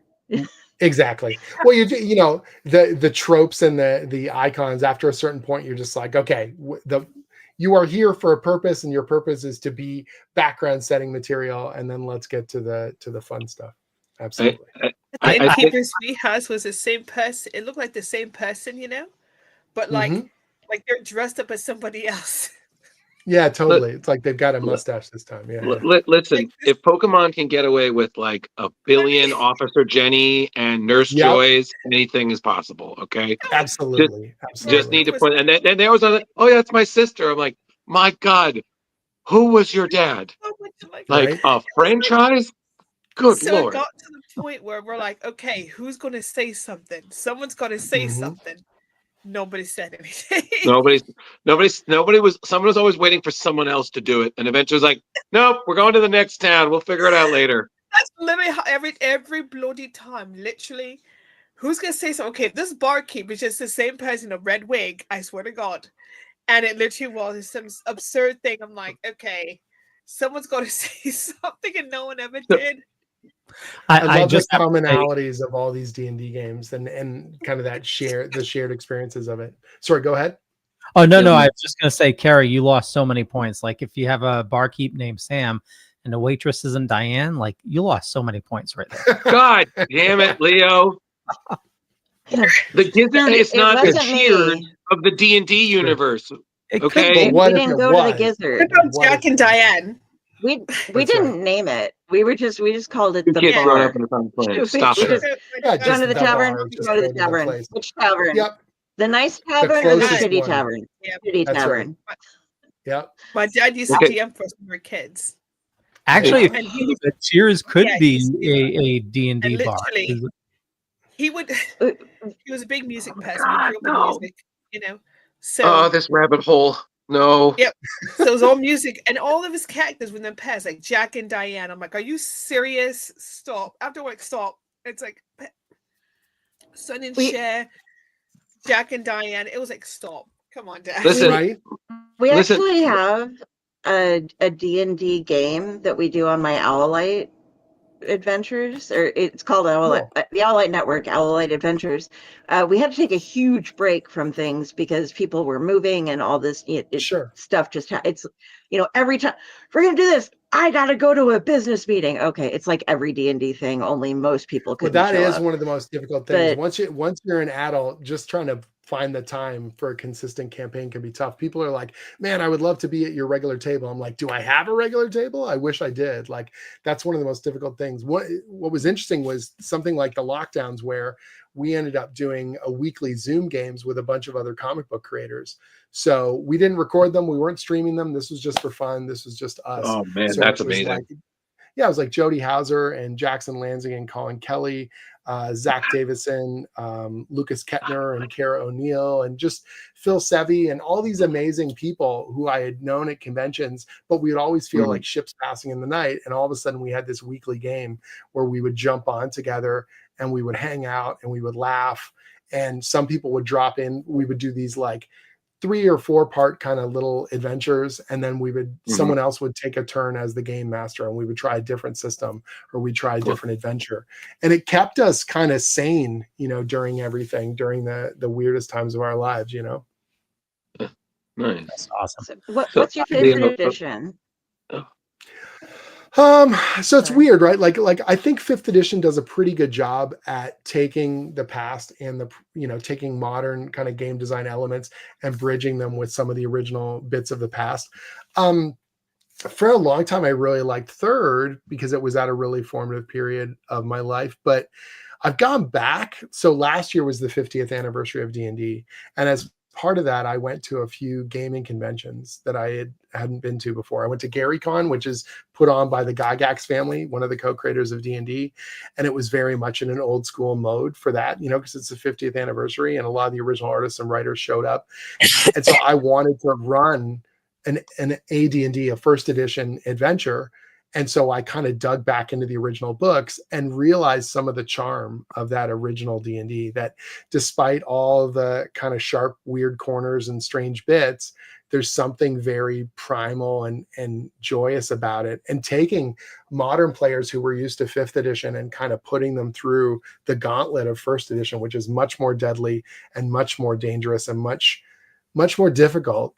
And them realizing that every decision mattered that much more, and that they could literally die in an instant if they made a wrong one, heightened the level of the table, particularly in what we call a tournament mode, where you're running this at a convention. This isn't your regular, weekly gaming group. So we're only going to be playing for 2 or 3 hours max. So if you die in the first hour, that's just how it goes. You're off to another table or whatever, and you want to stick around. So there's this sense of like, every role, can have a real intense quality to it.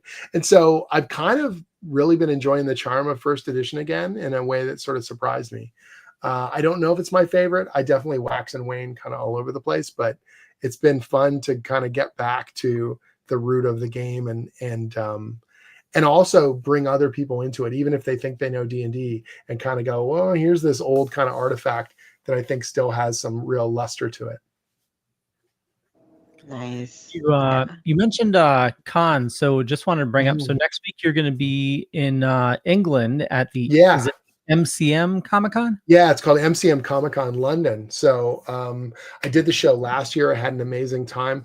Titan, the people who are publishing Conan, are in their bases in London, and so it's a perfect excuse for me to head over to jolly old England and meet a bunch of UK readers and get to hang out with my publisher for a few days. I'm also going to be signing at Forbidden Planet, the flagship store in downtown London, which will be really awesome. Very nice. And then I'm hopping over to Madrid in Spain. Quite a few artists that I'm currently working with, including the artists on Conan. So I've got Roberto de la Torre, I've got Fernando Dagnino, and Ivan Gill are 3 different artists I'm all working with who all happen to be in Spain and live within an hour or 2 outside of Madrid. So I'm flying into Madrid. I'm hanging out with these guys for the first time in person. We're going to be signing at a bookstore in downtown Madrid, which is going to be awesome. And it's our first time going to Spain. So my wife and I are really excited to tour around the city and see the sights and take it all in. It's going to be really, really fun. That's awesome. And speaking of overseas, you said before the show, Conan is now in 11 languages. So, which is mind-bending to me. Awesome. I've had books in a lot of different languages before, but it's rare that I would know literally when they come out. So like, the Rick and Morty book comes out in French or in Spanish or something like that. Or I did a Legends of the Dark Knight story. And when I was in Japan, I ended up finding a copy of it in Japanese, which was really cool. But they don't really tell you that stuff. Like the stuff kind of comes out on weird random schedules, and some of it gets translated and some of it doesn't. But the Conan fans are so passionate and they're so into it and they're so vocal that, like, I know the week that the new issue drops in Brazil, I know when the book's coming out in French or in German, because the Conan fandom is on social media and they're tagging me on Instagram or in a live stream or in a post. They're like, I literally saw there's these amazing guys in Brazil. The Portuguese version is very popular. And these guys are like, literally, they have my book and they're like waving it in the air and they're screaming El Barbaro, El Barbaro. And you're just like, okay, we have struck a chord with this, fan base, and they're super into it. And that feels really, really special. The book has been around. Like I said, the character's older than Superman. And so going to a convention, and I've had not just once or twice, like 30, 40 of these people who are older than me, old enough to be my dad, and they've come over really heartfelt. And they've said, I've been collecting Conan since 1970, before I was born. And when I read your book, I feel like I'm 15 again. And the kind of hearty handshakes and the energy that comes off of those experiences, it feels really special. And it reminds you that you're part of this grander legacy. And it's a very rare and wonderful thing. And I certainly never want to take that for granted. And I've had moments, I've written Wolverine stories and you're like, man, I love this character. And the first time you write whatever Snicked or something like that, or you're writing a Batman script and you say, okay, Batman jumps out of the Batmobile. And you're like, oh shit, Batman jumps out of the Batmobile because I told him to. Like, that's the craziest thing ever, But this sustained ability to tell this big, amazing mythic story that we're putting together for Conan, and to be able to chart out the path years into the future and I know what I'm going to be writing next fall, like I'm on Conan to 2027, maybe longer. And so I know end of 2026, what our big plot line is and what we're building up to and what we're foreshadowing and why it's important and where the symbolism and the passion is going to be when we get there. And to know that and have that grand kind of plan and be working with people who are just as passionate and just as stoked to do that is a very, very precious thing. And then to have the fan base respond to it, there are a few, greater pleasures that I've had in my career.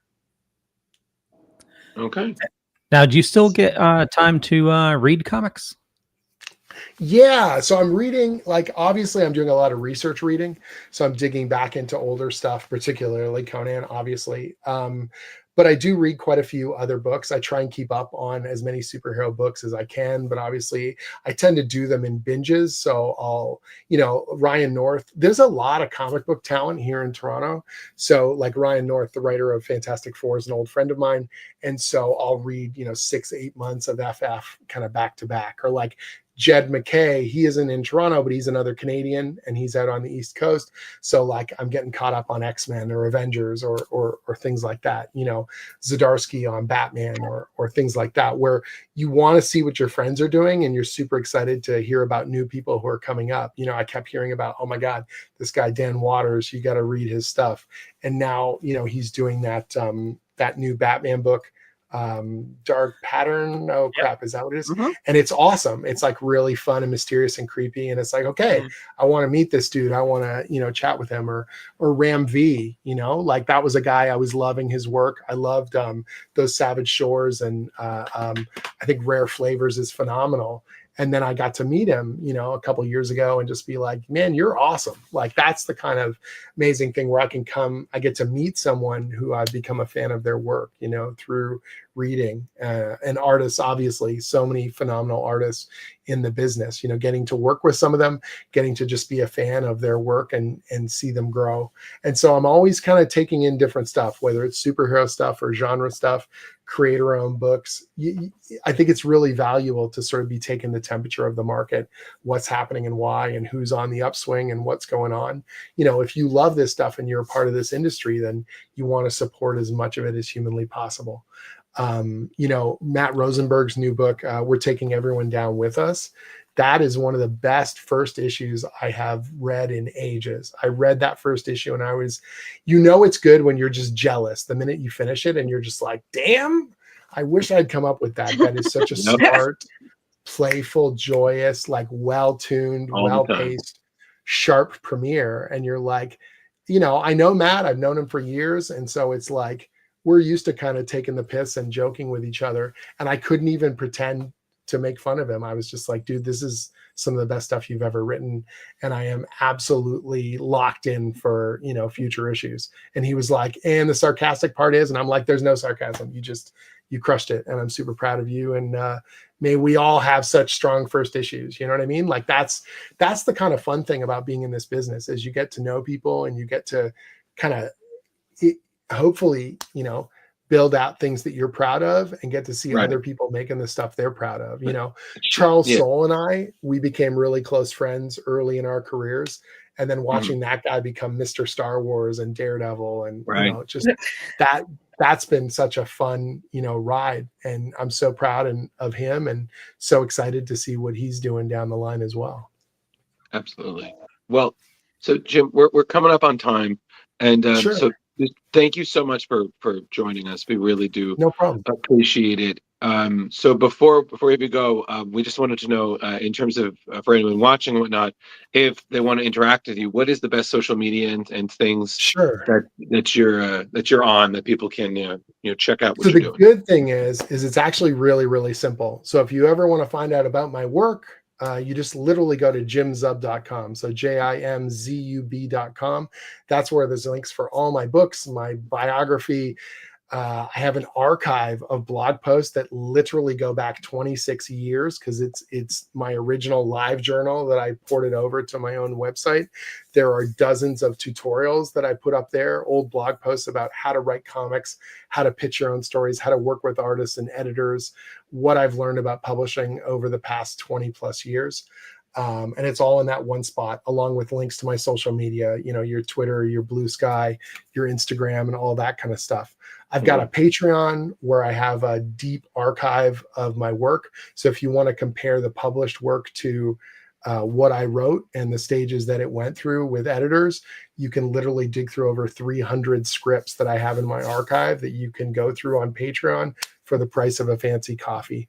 And so everything is in that one spot. You can sign up for the Zubstack, which is my Substack newsletter that gives you a weekly kind of rundown on what I'm working on and what I'm thinking about and what I'm enjoying, what I'm reading, what video games I'm playing, and what role-playing games or board games are hitting my table. What video games are you playing?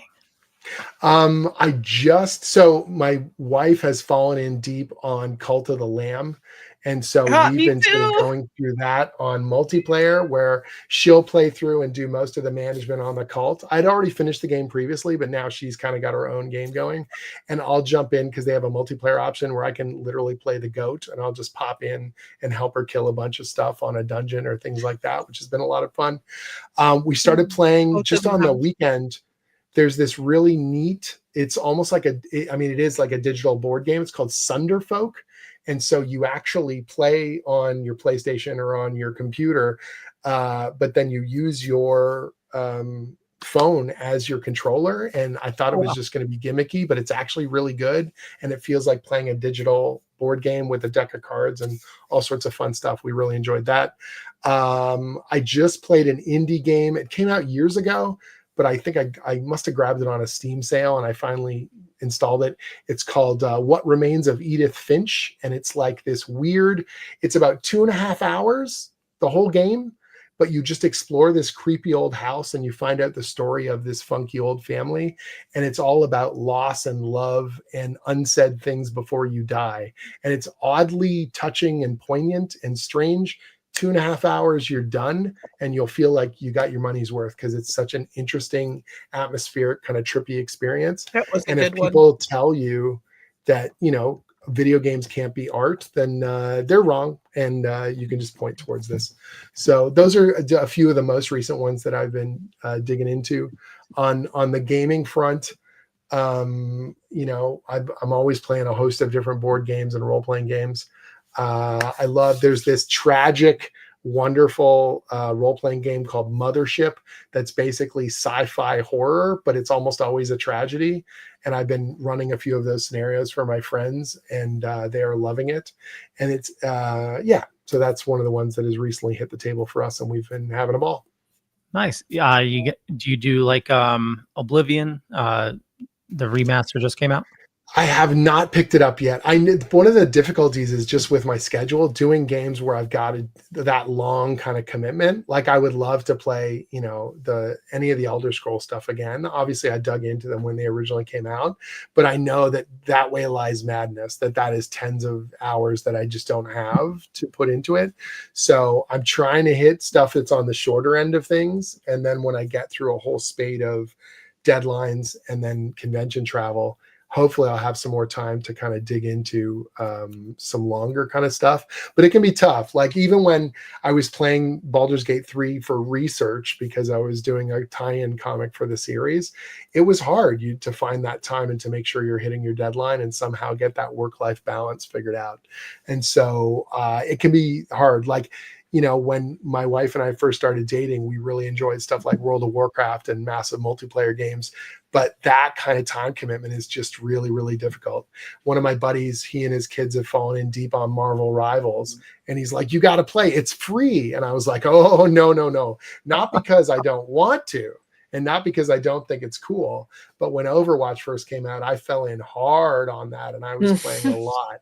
And it's like, I know you've got the Overwatch style play and you have the Marvel characters that I love. Kiss productivity goodbye. And so I am avoiding that, not because no one did a good job. I think for the exact opposite reason. I know I would be absolutely sucked into it. And then my editors are going to be scratching at the door for the latest script. So it's that balancing act, and if I've got a choice between playing a solo video game or even an online video game versus, in-person time with my friends or family, or cooking a nice meal and sharing that with friends, I'm going to try and choose the in-person experience, because staring at a screen, working on scripts or looking at art, I get enough screen time as it is, Fair enough. It is a soul. My last MMO. Oh, I was just going to say one recommendation for you real quick. Black Myth Wukong. Oh, yeah. I love the Souls games, and I love third-person action RPG. So, yeah, I'm definitely keeping an eye out. I saw the footage. It looks amazing. I know it's really good. So really good. The story is amazing. It's a shorter game, but, yeah, it is difficult, though. Sweet. During the pandemic stuff, I fell in hard on the Souls games. and I was obsessed. Bloodborne and Sekiro. You know, obviously a couple years ago, Elden Ring, when that came out, I platinumed them. I was very, very obsessed. Yeah. Nice. Sorry, Carrie. You get the last question there, and then we'll wrap it up. Oh, no, I didn't have a question. I was just going to talk about how horrible I am with my time management skills when I game, so I'm not allowed to anymore. Okay. So you get one more question, Leo, because you haven't asked. No. Actually, we talked about video games for MJ, 5 minutes. do you have It's been anything? good. I'm just saying I'm currently playing South of Midnight and I'm really enjoying it. Oh, cool. Nice. And then, Yeah, I've got between my reading list and my gaming list, my Steam install list where I buy a bunch of stuff on sale, and then I'm just like, oh no, I should probably try these. You know, I've got a wish list that is horrifically long. So There you go. All right. Jim, totally. Thank you for your time this evening. It's Thank greatly you. appreciated. And Drew, anything else? Nope, I'm good. Okay. Sweet. Yeah. When you're ready, just hit the leave studio button on the bottom. And totally. Thank you for your Thank you time. kindly for having me. And for anyone that's been on the stream or anyone that watches this when it's archived, thank you for reading. You guys make my dreams come true. And it has been an absolute pleasure. Wishing you all the best. Awesome. Thank you so much for joining us. That was awesome. It's always Okay. what you say. Well, okay, I have a question before we get to the news. What are you doing while we're doing this? I'm always curious. Are you watching something? Are you doing online poker? Are you making T-shirts again? No. Like, He's at doing one all point, this stuff. yeah, I'm trying to keep an eye to on whom are you everything. speaking? I'm Leo? doing backup. What's that? I was asking to whom Drew is speaking. I'm like, what are you? Yes. No, I'm talking to Leo. He's asking Leo. Yeah. Oh, I'm like, I'm not doing anything. No, it wasn't you, Because NJ. I Leo's was always asking doing Leo all that because stuff and- I had to find that one comic Was you it- mentioned really quick. And I was trying to find your cow and chicken, but I found another cow and chicken by another writer. So yeah, Super Secret Crisis War. but is anything like the super secret horror comic book creator Tiki Club? No. No. So No. Drew, who's coming next week? Well, we have 2 guest stars coming up, and we're very excited about them. The first one is this Saturday. We are going to have, and we're super pumped about this, the awesome Tim Seeley is coming on. So we're going to be talking to him, of course, about Hack Slash, because, come on. We're going to be talking about Revival, his series that just the trailer for the show just dropped. It's awesome. And we're also going to be talking about some other things as well.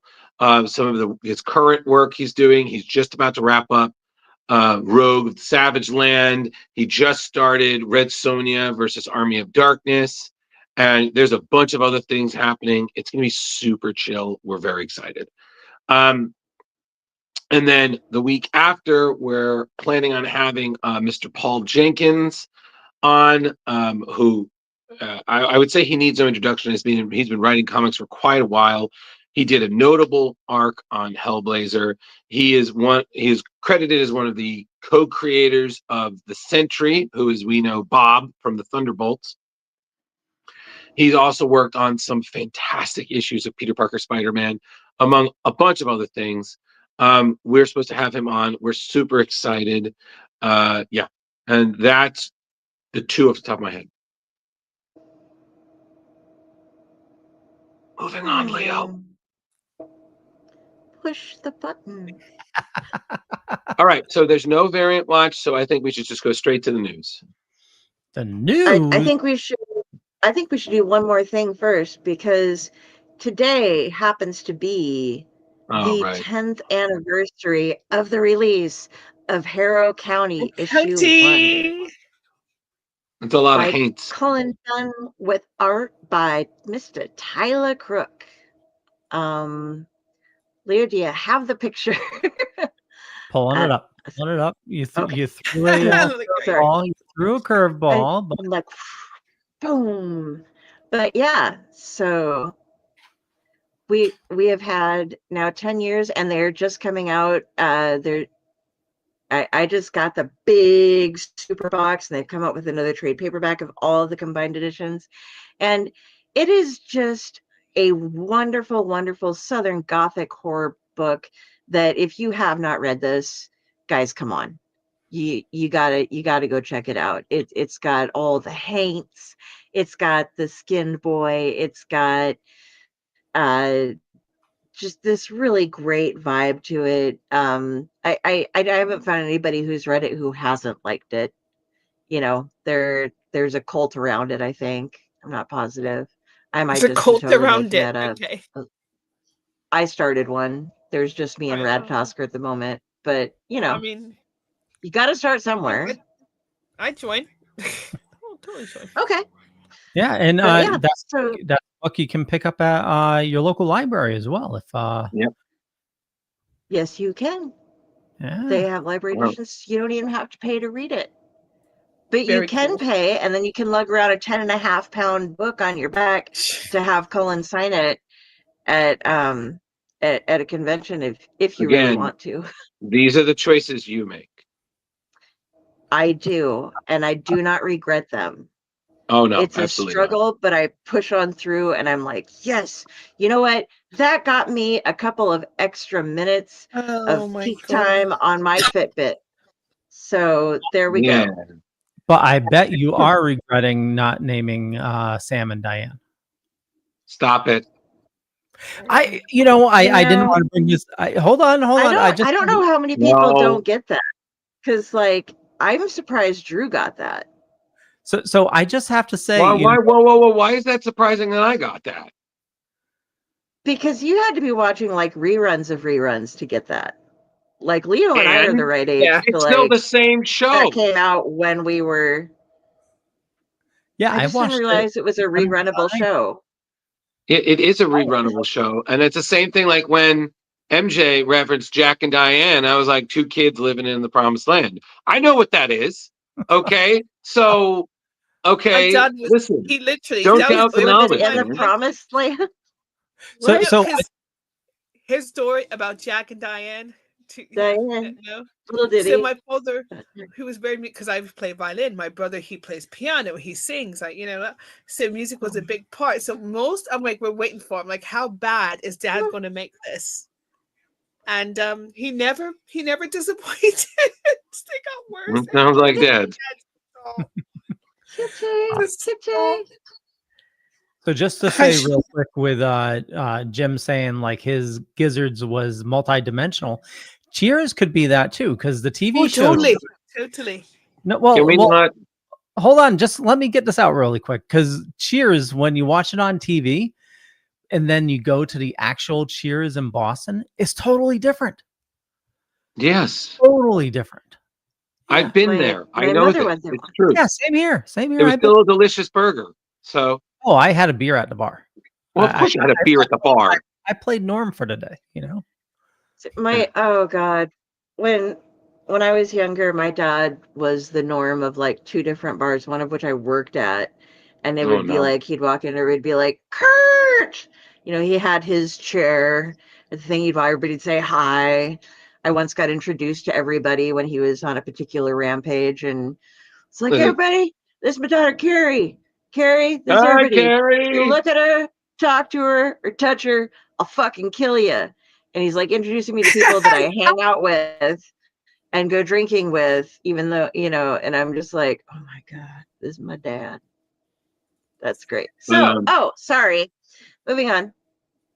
Yeah. So I just want to point out, I don't want to hear a thing if this runs late. I don't want to hear a thing. We're going to rush through. Drew's News. Exciting tales, fresh comic views. In the pages, heroes fly, villains fly under the sky. From Gotham's dark to Metropolis views, we cover stories old and new. Drew's News, your daily source for comic clues.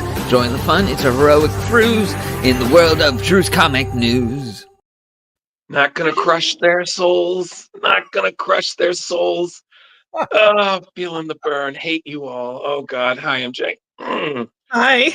Oh my Sorry, God. he's in a quick workout.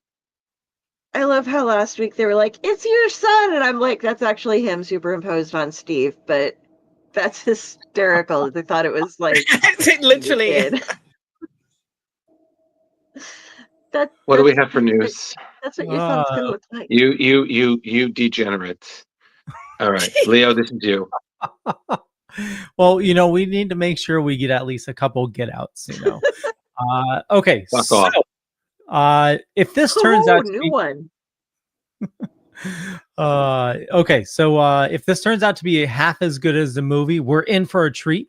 So Marvel has revealed that what was initially announced as Thunderbolts series is actually launching as the new Adventures. It's going to be launching this June, and it's a calculated misdirection, reminiscent of the original Thunderbolts debut storyline by Kurt Busiek and Mark Bagley.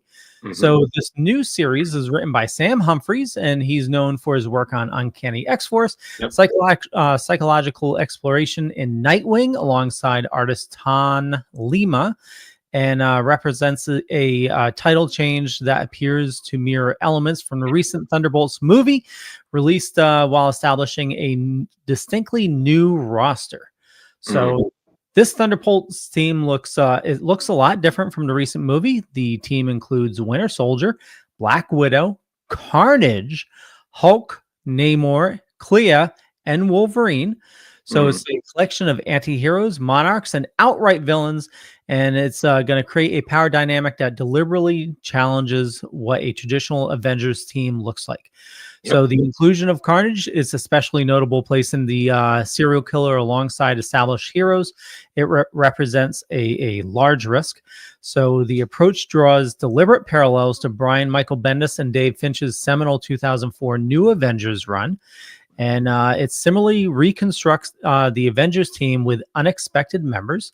Their antagonists, corrupt clones, Illuminati, collectively termed as the Killuminati, suggests Humphries is exploring themes of power, corruption, and among Marvel's elite. So Humphries is describing the series as containing team dynamics that are explosive as the threats, indicating an emphasis on interpersonal conflict alongside external dangers. The first issue releases June 11th with several incredible variant covers, including Wiles Portacio's homage to Finch's iconic new Avengers #1 cover. 3 issues featuring Andy Park's original Thunderbolts film character designs, and that creates a mix of meta and textual connection between the Marvel Comics and the Marvel Cinematic Universe. So definitely look for the New Adventures June 11th. And let me go over to. I was going to say, let's see some of these issues. So this is the original by Tom Lima. And then we have the variant spoiler homage cover by Wiles Portacio. Yep. And then we got the Mark Bagley cover variant. Beautiful. Black Widow and Winter Soldier by Derek Chu. Yep. Oh God, and that's then gorgeous. Derek Chu also does a Carnage and Wolverine. That's great. Oh, that's really cool. Clea and Namor by Azukra. Mm-hmm. Wolverine by Stephanie Hans. Mm-hmm. Hulk by Wu Chul Lee. Mm-hmm. The Killuminati by Jose Marie Casanovas. And then we have one of the MCU Andy Park covers. Nice. And then the logo variant cover. Very nice. Yeah. So definitely, this looks like it's going to be awesome. And if you haven't seen the movie, definitely, get out and check it out, because the movie is amazing. I've heard good things. So, and for those who are maybe listening instead of watching, Wolverine in this case is not Logan. Is it X-23? Yes. I think. Yep. Yeah. Okay. Drew and I talked about it when it first came out, and he was like, Wolverine was like, Logan's in the what? But no. And then the same thing, Carrie, and also bring up the point, is that you're seeing some of that, like Clea is Doctor Strange's ex-wife / current partner. The Hulk is actually Hulk's son, Skaar. Carnage is Eddie Brock right now. okay. Winter Soldier is actually not called Winter Soldier. It's now called the Revolution. Black Widow is still Black Widow, who Meyer, if I'm correct or wrong, has a symbiote now. And yeah, everybody else is who they are. Yep. Okay. Good time. So a lot of different folks that are going by similar names. So Listen, it's yeah. it's a book that feels like a new take on a legacy, and I'm all for it. So let's Oh, yeah. get a little weird. Let's get a little dangerous. Let's have some fun. Let's get dangerous. All right. Moving on, you Darkwing I Wands. love you, Leo. I was gonna say it, but you guys beat me to it, so you know. Okay, who has a black cat? Yes, That would be MJ over there. Hi. Our dearest fat cat. So I'm really looking forward to this one, really and truly. So she goes from her usual Spider-Man era with Spider-Man, all that, and she comes out in August. First thing, she goes from being like this supervillain to kind of a superhero. So it comes out in August. It's written by, actually wrote it all down actually. Written by Miss Marvel. She worked on Miss Marvel, G. Willow Wilson. Drawn by Gleb Melnikoff. So Black Cat comes from the from like the Joe Kelly run. It was Joe Kelly, Paige LaRasse, and John Romita Jr. Like the Amazing Spider-Man. Right. So the current run. Mm-hmm. Perfect. Yeah. And so she goes from, okay, I don't want to fight this anymore, because after after fighting Hellgate, she moves from there, and she said, I'm out of here. I'm done with the Spider-Man, and she's off on her own. I believe her first villain is the Lizard, so already getting some awesome, like straight away she gets a good villain. I'm like, I'm here for this. I'm really looking forward to what we do to her. And again, it comes out in August. I'm very much looking forward to reading it because, guys, I don't often get a lot of our cat characters to be able to stand on their own. Mm-hmm. So I'm 100% looking out for the Black Cat out in August, this version of this. Okay. Nice. And it looks like we have a couple different variant covers. Yes. Right. The main cover was Adam Hughes. This beautiful. Next one is Simone Di Maio. Mm-hmm. The next one obviously is Peach Momoko. Can't miss hers. And then Ji-Hung Lee has done the last one that we have up. Oh God, yeah. Those are which is like fantastic covers. That's shiny. So shiny. And it's also very important. Shiny. It's also important to note that this is G. Willow Wilson's first Marvel series since she since she worked on Miss Marvel. That's right. Mm-hmm. Yeah. And she had her first, and it's going to be an ongoing series. It's not just going to be like right. a one-off. And she had actually written a short story of the Black Cat in the symbiote Black Suit and Blood series. She had written a short story, and apparently was very well liked. So cool. Listen, great. She's a fantastic writer, so this is going to be awesome. And considering that I'm sure someone in here is going to cosplay as one of the characters, she must be really pumped. Isn't that right, Leo? Sure. Mm-hmm. Yeah, good stuff. It's a good sport there. Yeah, I try. Okay, so next up, I believe this is Carrie. Yes. Okay. So on August 6th, Greg Rucka is sending us into the Justice League Watchtower alongside Cheetah and Cheshire, who want to rob the place. With art by Nicola Scott, coloring by Annette Kwok, something like that, and lettering by Troy Petterill. This 6-issue series is about some very catty burglars. Did you mention who was writing it? Greg Rucka. Thank you. Sorry, I just make sure I didn't miss that. Apologies. Keep going. That was the third and fourth words.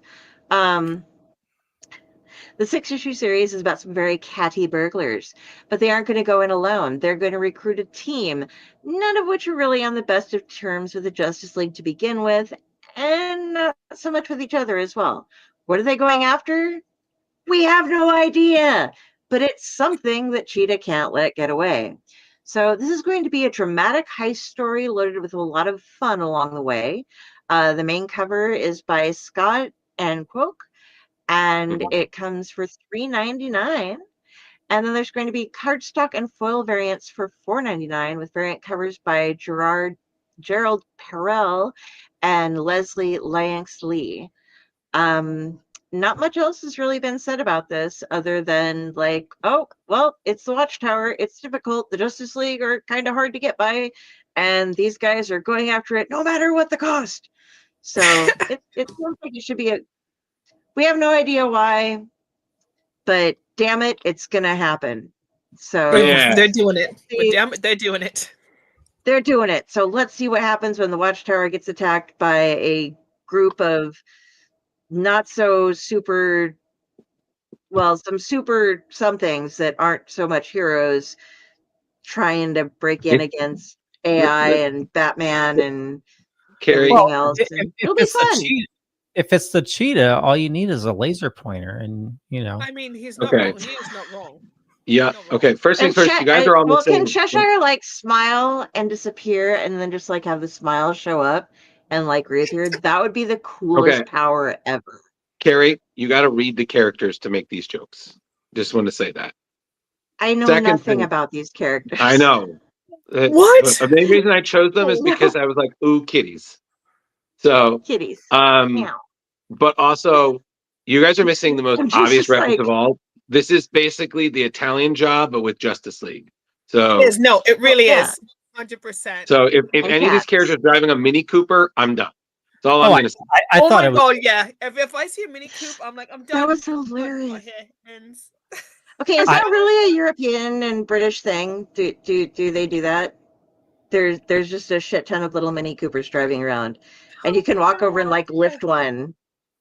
Well, they're not that live, but it's so weird because it's like, yep. Exactly.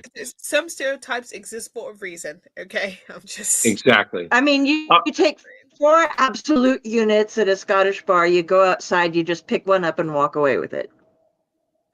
Carrie, I think we have to talk about physics again because I think we're off a little bit. But this sounds great. It's always nice to get a fun book from DC because sometimes, God, it's so fucking silly. It's going to be entertaining. It's. Indeed. I mean, we're just finishing up with All Along the Watchtower, so it's time to take the question out of it and stick the kitties in it. That's what it was. All right. So I think I'm the last one, right? Yeah. Yes, you are. All right. And then I have a lot of Kickstarters. Yes. All right, Carrie. Don't worry. I'll make this quick so we can get right to your Kickstarter madness. Okay. All right. So this September, it is the 30th anniversary of Age of Apocalypse, which, as we know, was a groundbreaking X-Men story with an alternate timeline that was created the second Charles Xavier was no more. So the best part is, if you remember that, or if you have no idea what I'm talking about, it's back. X-Men of the Apocalypse 2025 is a new 6-part event series by Jeff Loeb, who's one of the creators behind the original Age of Apocalypse. And in his first series, since returning to Marvel, we have Simone DeMeo is doing the artwork. So mirroring the saga, we're going to see X-Men Apocalypse Alpha 1, then X-Men of Apocalypse 1 through 4 starting in November, and it's concluding with X-Men Apocalypse Omega. So a prelude to the event is going to be featured in the giant-sized Age of Apocalypse issue next month, where Loeb and DeMeo are going to team up for the one-shot's Revelation backup story. So the synopsis is remembering, hey, do you remember that future when Charles Xavier died in the time travel accident? Do you have that war-torn group of X-Men led by Magneto in a world where Apocalypse won? So basically, that happened. Sacrifice happened, weird versions, main timeline was eventually restored, Apocalypse defeated, world lives on. We've seen characters return to Age of Apocalypse as it's been a very popular what if, Elseworld, I'm not sure what you call it in the Marvel Universe, but so now this story is taking place directly after the original crossover. So you're going to have this iconic X-Men journeying there to ensure their universe's survival is going to take them into our main universe where they're going to come into conflict with their counterparts, forever impacting both teams' destinies. So, like, this is just fantastic. I mean, we're going to see the AOA's version of Gambit, Sabretooth, Wildchild, Blink, Forge, Morph, and so much more as they're trying to save their world without dooming another. So honestly, this looks awesome.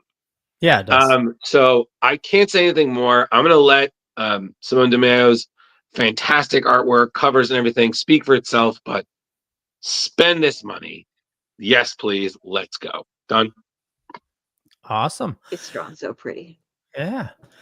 Speaking of spending money, just real quick, Drew wanted to show you this. Nice. Yeah. Very nice. Look at that. Yes, Look the at that beauty. Action Comics #1 reprint. Didn't you show that up last time? No, I was going No. to. Oh, okay. Yeah. I just caught that you're not a pope just now. Did that change, or has that been that way the whole show? It was there pretty much. Yeah, it's been there the whole show. Dear God, we got to pay more attention. We got to stop drinking.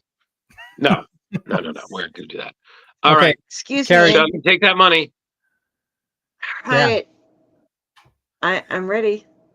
Which one are you doing first? I'm opening 3 things first Okay. because I have prezzies. Prezzies. Prezzies. Okay, so the first thing that I'm opening, got it. I thought I had opened all of these ahead of time, like ripped them open, but apparently I missed, of course, the first one that I'm going after. I tell you guys about the Kickstarters, so I feel that once I receive something from the Kickstarters, I should show you what I got so that you know that I'm not just bullshitting you about them, and you can see what kind of products you can expect to get from different people. So the first one I told you about before. This is A Little Treasury of American Evil, Volume 1 by Aaron Segman. It was put out by Louis. It was put out by Luis Castillo Silva. And what we get here, oh wow, I got multiple things in here. First I have, that's interesting. First I have The Little Treasury, and it's signed. And it basically goes through, and it's very nice and thick, hard, and hard paper. You can see a lot of different kinds of pictures and stuff, and it tells about different evil people in American history. It's going to be a series of these. This one is about the inventor of the lobotomy, Walter Freeman. I also got in this that I wasn't expecting, this little Sharp Turns. It's a grotesque puppet show gone horribly wrong, a clown apocalypse that's nothing to laugh at, a deadly psychedelic phenomenon. Be it through dark humor or gripping macabre, Luis Silva and Aaron Segman have collaborated on a series of nightmarish short stories for you to enjoy with social commentary and contemporary allegory. Fans of the speculative horror will be captivated by Creatively Queer Press's latest anthology. These are stories for anyone who enjoys horror with an unexpected twist, the kind of tales that leave you thinking for days after you turn the page. I wasn't expecting to get this at all. It's got a number of different stories in it.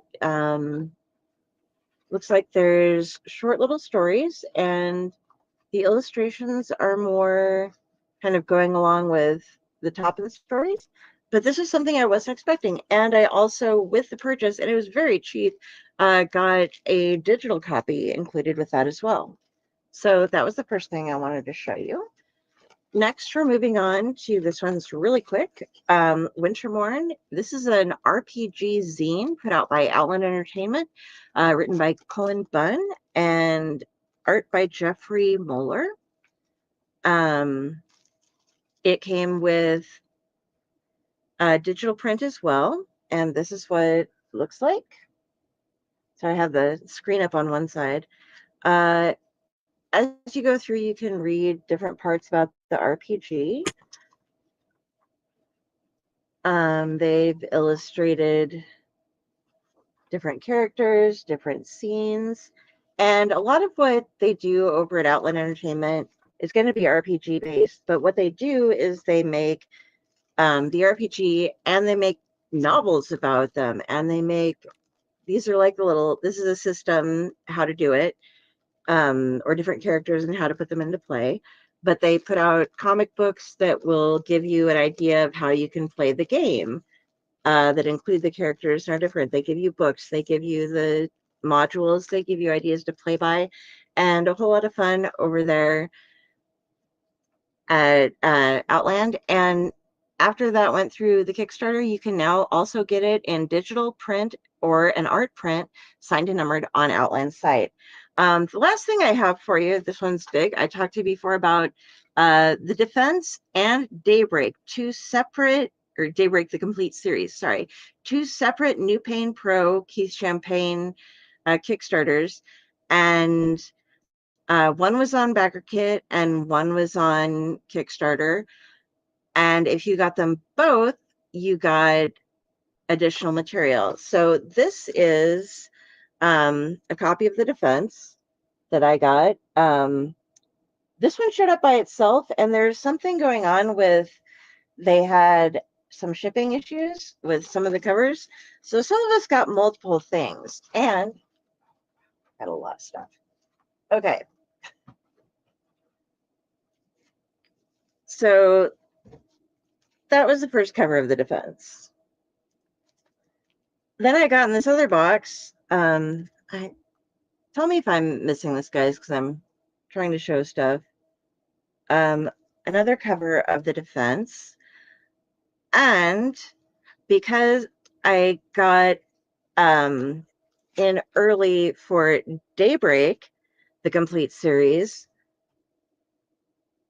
I got this signed by Keith Champagne. It's a nice little print. I also got Daybreak. This is a 140-page trade paperback, super thick. I'm not going to pull it out right now because I have so many things in my lap that I would be destroying things. But on top of that, because I sponsored both campaigns, you also get Jump #1.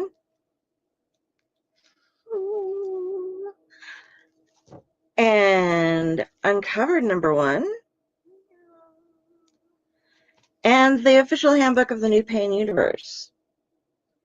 I also got the discounted digital galactic version, which was over 400 pages on top of the regular novel. And I will have coming to me soon yet another Masters of the Universe Revolution trade paperback that is signed and remarked. So that is covering everything I've opened this weekend. And okay, so now we're going to go into me telling you what you should buy. But that is what I bought. And this, I have just piles of shit now. Well, good shit, not piles of shit, but I have piles of things that I need to move before I dump a Coke on, actually. Yeah, you don't want to do that. Yeah, like I seriously splashed my hand as I was picking those up. So we'll leave those over there. That was close to bad. Are you doing Electrica or Enera first? I'm going to do Electricia first. And if you want to pull this up real quick, I have 2 campaigns for you guys this time. This is where we shut up and take my money. This is the stuff these are the people that I want you to give your money to because you're really going to enjoy it. As I just showed you, a bunch of Keith Champagne / New Pain Pro stuff. The 32-page sequel to The Switch Electricia by series creators Keith Champagne and Tom Nguyen. This project will be funded if it reaches its goal by Sunday, June 1st at 11:01 a.m. So you have 19 days left, and it actually funded in 24 hours. So now we are working on stretch goals. We will have a link up when we put these up themselves. Basically, in this story, reformed bad girl Electricia finally returns in this all-new 32-page sequel to the critically acclaimed hardcover graphic novel, The Switch Electricia by Tom Nguyen and Keith Champagne. If you only knew then what you knew now, what would you tell your younger self? It's a question the supposedly reformed supervillain Electricia has asked herself infinite times. If she could spare her younger self years of violence, pain, and self-hatred that were to come, how would she do so? As she tries to adapt to her new heroic identity of the Switch, she finds herself still uncomfortable, questioning herself and the strange new path she's begun to walk. When a mysterious figure from her past reappears, Electricia is forced to confront the very worst of her past and herself as she begins to stumble down the long, rocky road towards true redemption. If only she can survive. This is both a sequel and a prequel to the graphic novel, joined by Keith Champagne and Tom Nguyen, joined this time by colorist Richard Stunke. The rewards ranging from $5 to $800, mostly in the lower range. Hold on right there. You can get digital and physical copies of the books with a variety of covers. There are tiers to get digital and physical copies of the New Pain universe in all of its glory, as well as some original art. And if you want to spend $800, you will get an Electricia #1 with a unique cover created only for you. You'll get a 1/1 variant cover that will never be reprinted, plus the original art for the cover, and 25 copies of the printed book, the only copies that will exist in this reality. Art will be created by Electricia creative team of Tom Nguyen, Keith Champagne, and Rich Stunke. This also includes the maximum wattage digital edition. That's obviously more for like a comic book shop, so they can have their own version of it out. Okay, the add-ons. This one here is the bootleg bundle. For $20, you get an unpublished by DC issues of Green Lantern by Keith Champagne and Neil Edwards, and Action Comics by Keith Champagne and Rick Leonardi, available in a bootleg bundle. Green Lantern is fully colored and lettered, and Superman is presented in raw pencil form with lettering. That's awesome. Next up, we have The Unbreakable Red Sonja by Tom Nguyen. It's a copy of his limited variant cover edition of The Unbreakable Red Sonja #1 signed. Next, we have the Electricia red cover variant. It's for $40. It's ultra limited, an original copy of the Switch Electricia hardcover graphic novel with the red cover by Doug Mahnke. There are only 5 copies of this available. Next, we have the remastered Switch trade paperback for $25. There's 1 copy of the 112-page remastered Switch trade paperback. And then we have the next is the Electricia #1 maximum wattage for $20. Add on a digital copy of the deluxe maximum wattage version of Electricia #1. It includes copious amounts of bonus material.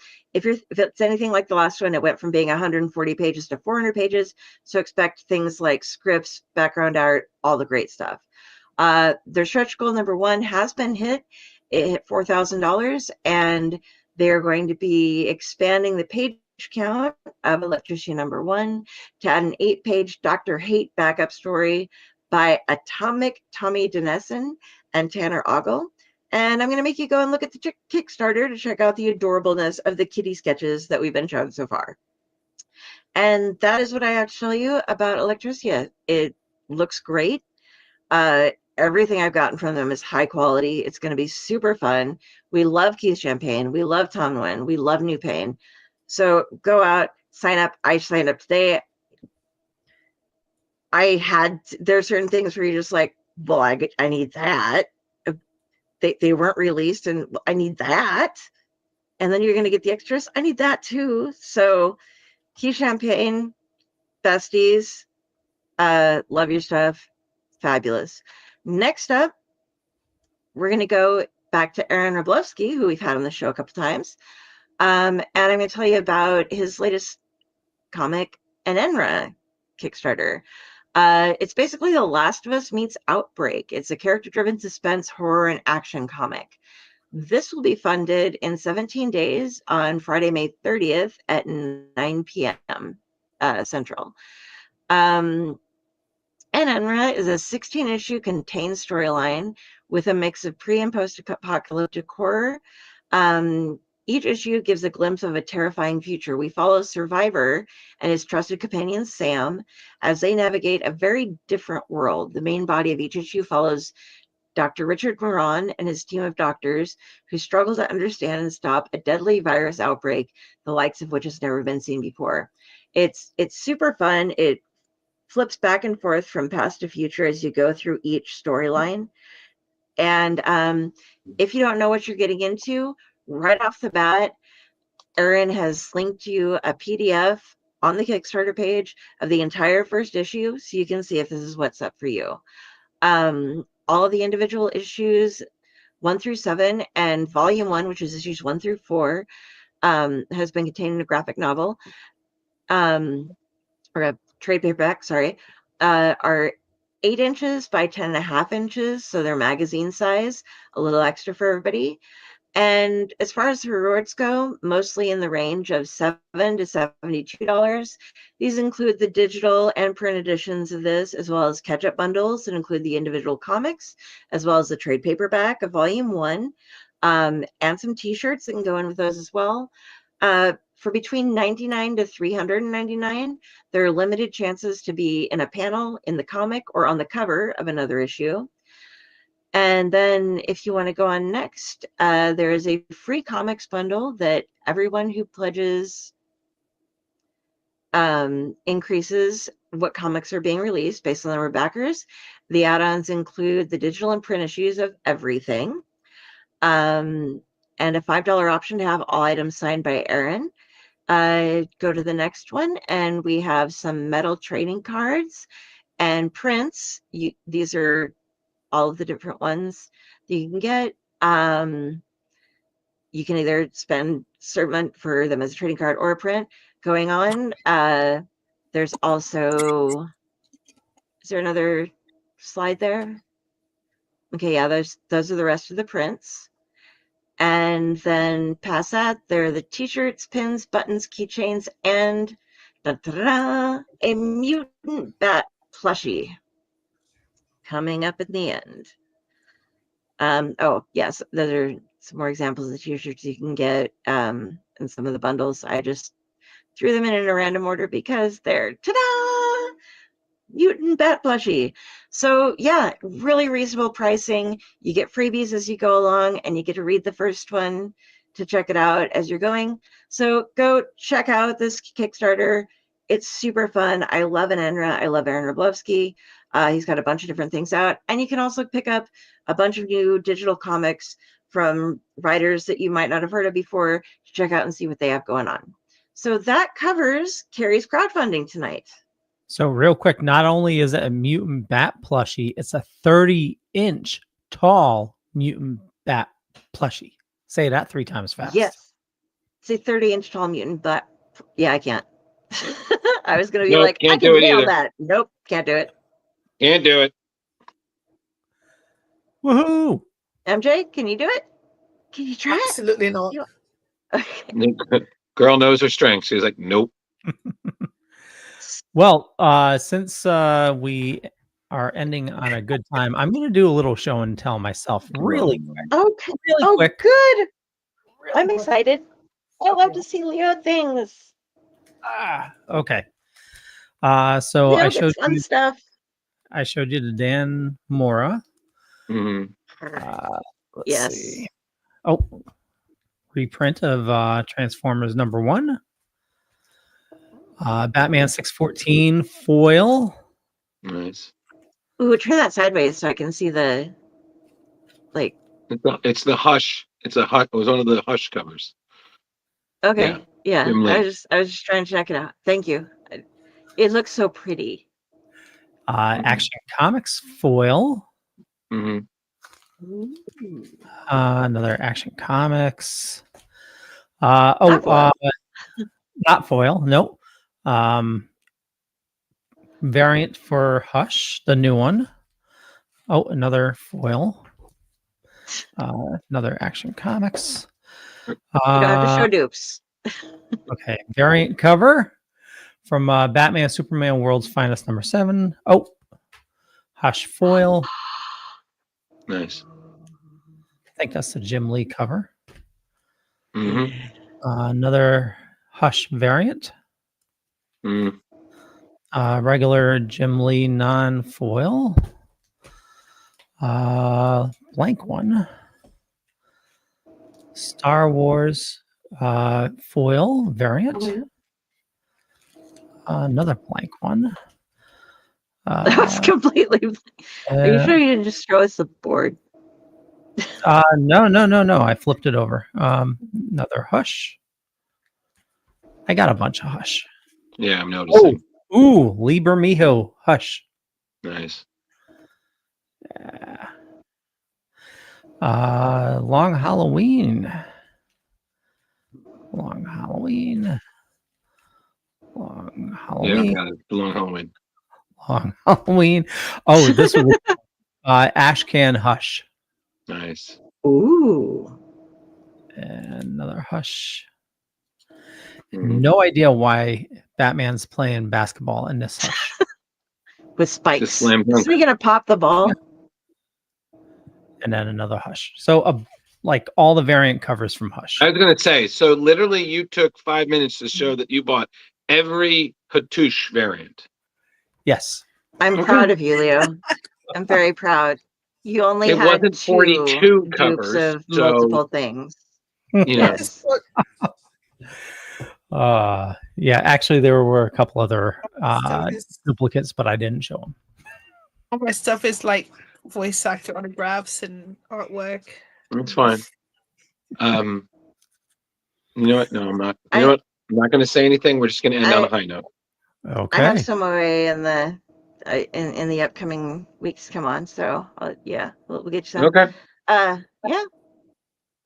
Okay. Also, yeah, go check out those. The one thing I did forget to mention in the Kickstarter for Electricia is there is some original artwork still available from Tom Nguyen. Why do I keep saying Nguyen? When Me. you? I'm just blaming me. All right. But yeah, there some of Tom's original artwork, including I believe the cover and one of the first pages, the original artwork is still available for that you can get along with, you know, that if you buy that, they're like, oh, here, you can have a comic and stuff too. Well, we'll do that. And yeah. So keep your eye out for it, y'all. Nice. Nice. Well, on that note, we'll wrap things up. I want to thank everybody for watching this fine evening. For me, I am not a pope. I know. Never mind. Anyway, head on over to thedorkening.com. Check out our YouTube for splash pages. We have a lot of new content going up there. And more importantly, follow these awesome people. We'll kick it over to MJ. Hello. Hi. I'm really, like I said, glad to be here. Thanks for joining us, everybody. My Instagram is the Cheery Goth. A lot of my cosplays are coming up. I'm working a few new projects. So that's pretty much the easiest way to find me. It's literally on Instagram. Awesome. Carrie. Hey, first of all, like and subscribe to Splash Pages if you can on all of our things. We would love to have you do that. Some of you are watching on different channels, but there's little links below in your show notes where you can be like, boom, go click subscribe, like, we love it. You can find me at Carrie Sanders on Facebook, and all of my links are linked to there. I don't have a link tree yet because I'm lazy. But I write things, you can read them. I do other shows, you can watch them. And I'm a big nerd, so we can hang out and chat and have a good time. But yeah, enough about me. Let's talk about Drew. I'm Drew. And I don't know how that happened, but it's true. Hi, everybody. Thank you for joining us. We appreciate it. I'm the end of the show. So if you need to chat with me, I'm Drew Malo on Facebook, Ghostbusterman 1984 on Instagram. I'm on Blue Sky if you look me up as well. I'm just generally busy. So I promise I'll get back to you. I don't know if it's within this year, but definitely within the next decade. So yeah, roll the dice, see what happens. Okay. With that, we'll catch you later. Bye. Hi, everybody.